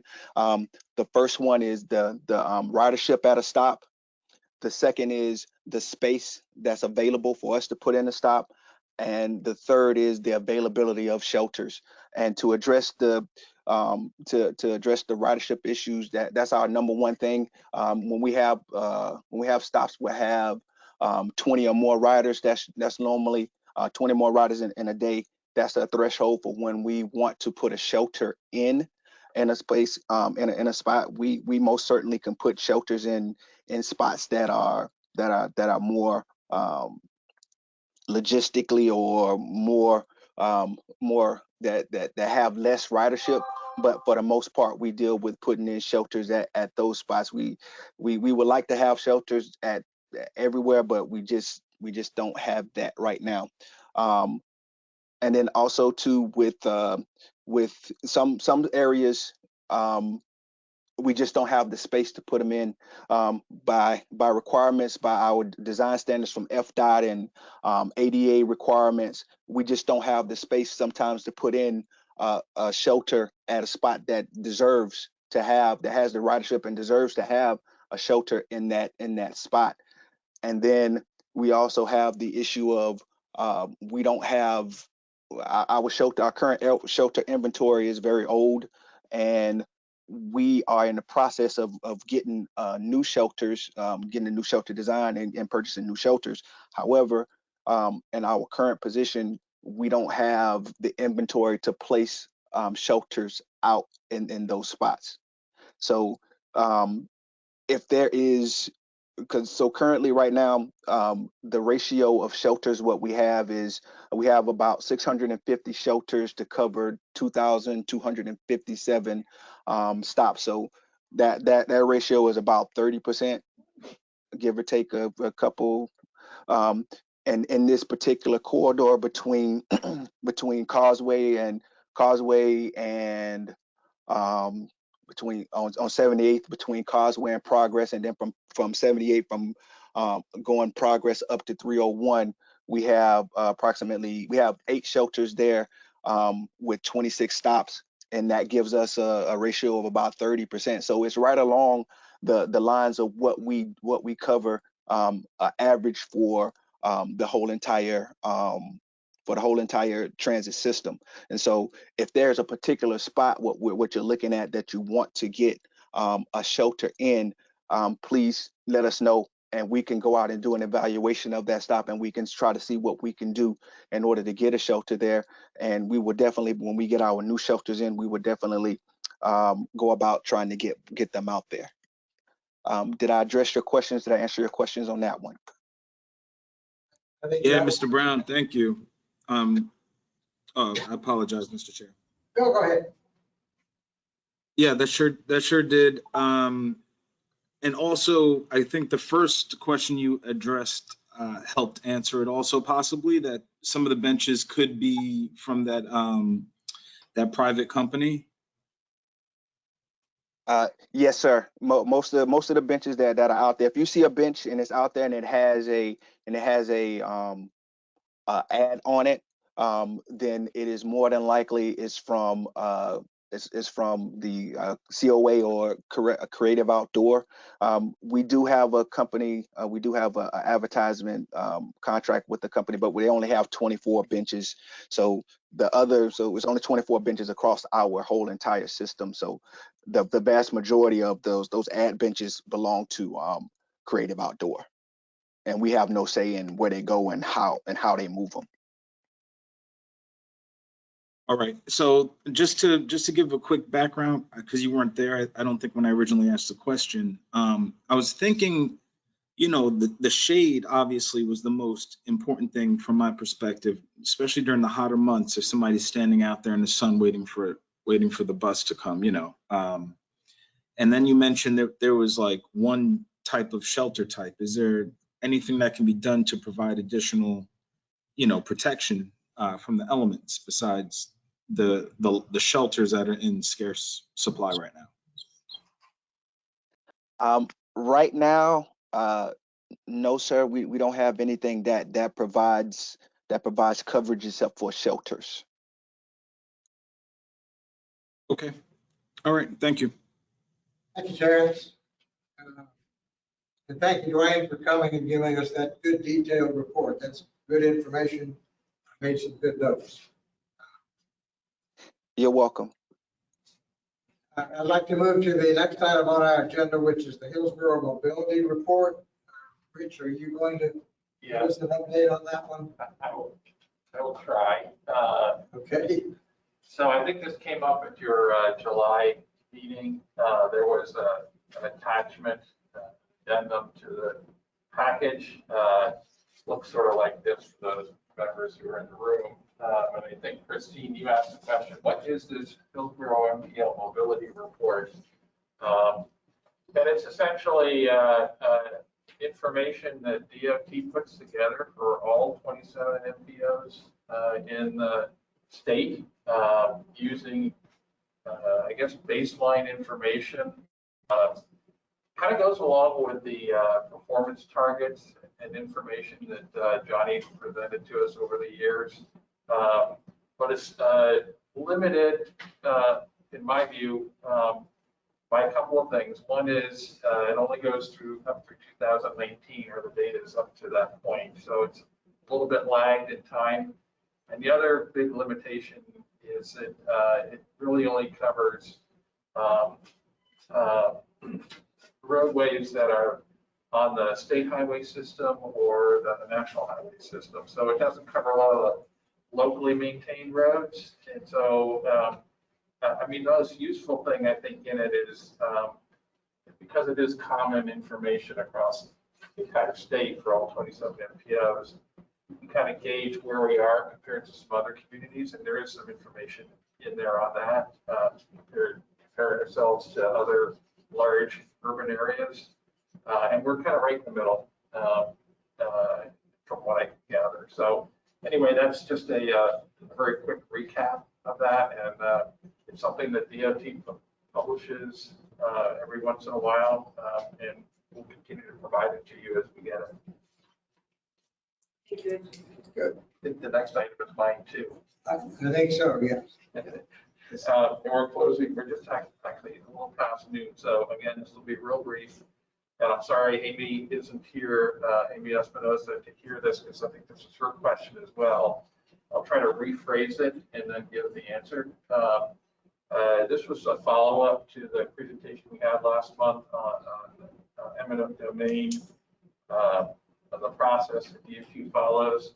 At the very end of that presentation, Amy asked, okay, so if we have a TIP amendment, for example, that is increasing the dollars that go towards right-of-way for eminent domain purchases, and then it turns out that for whatever reason, the costs are higher than what's being approved for the TIP, what happens? That's a good question.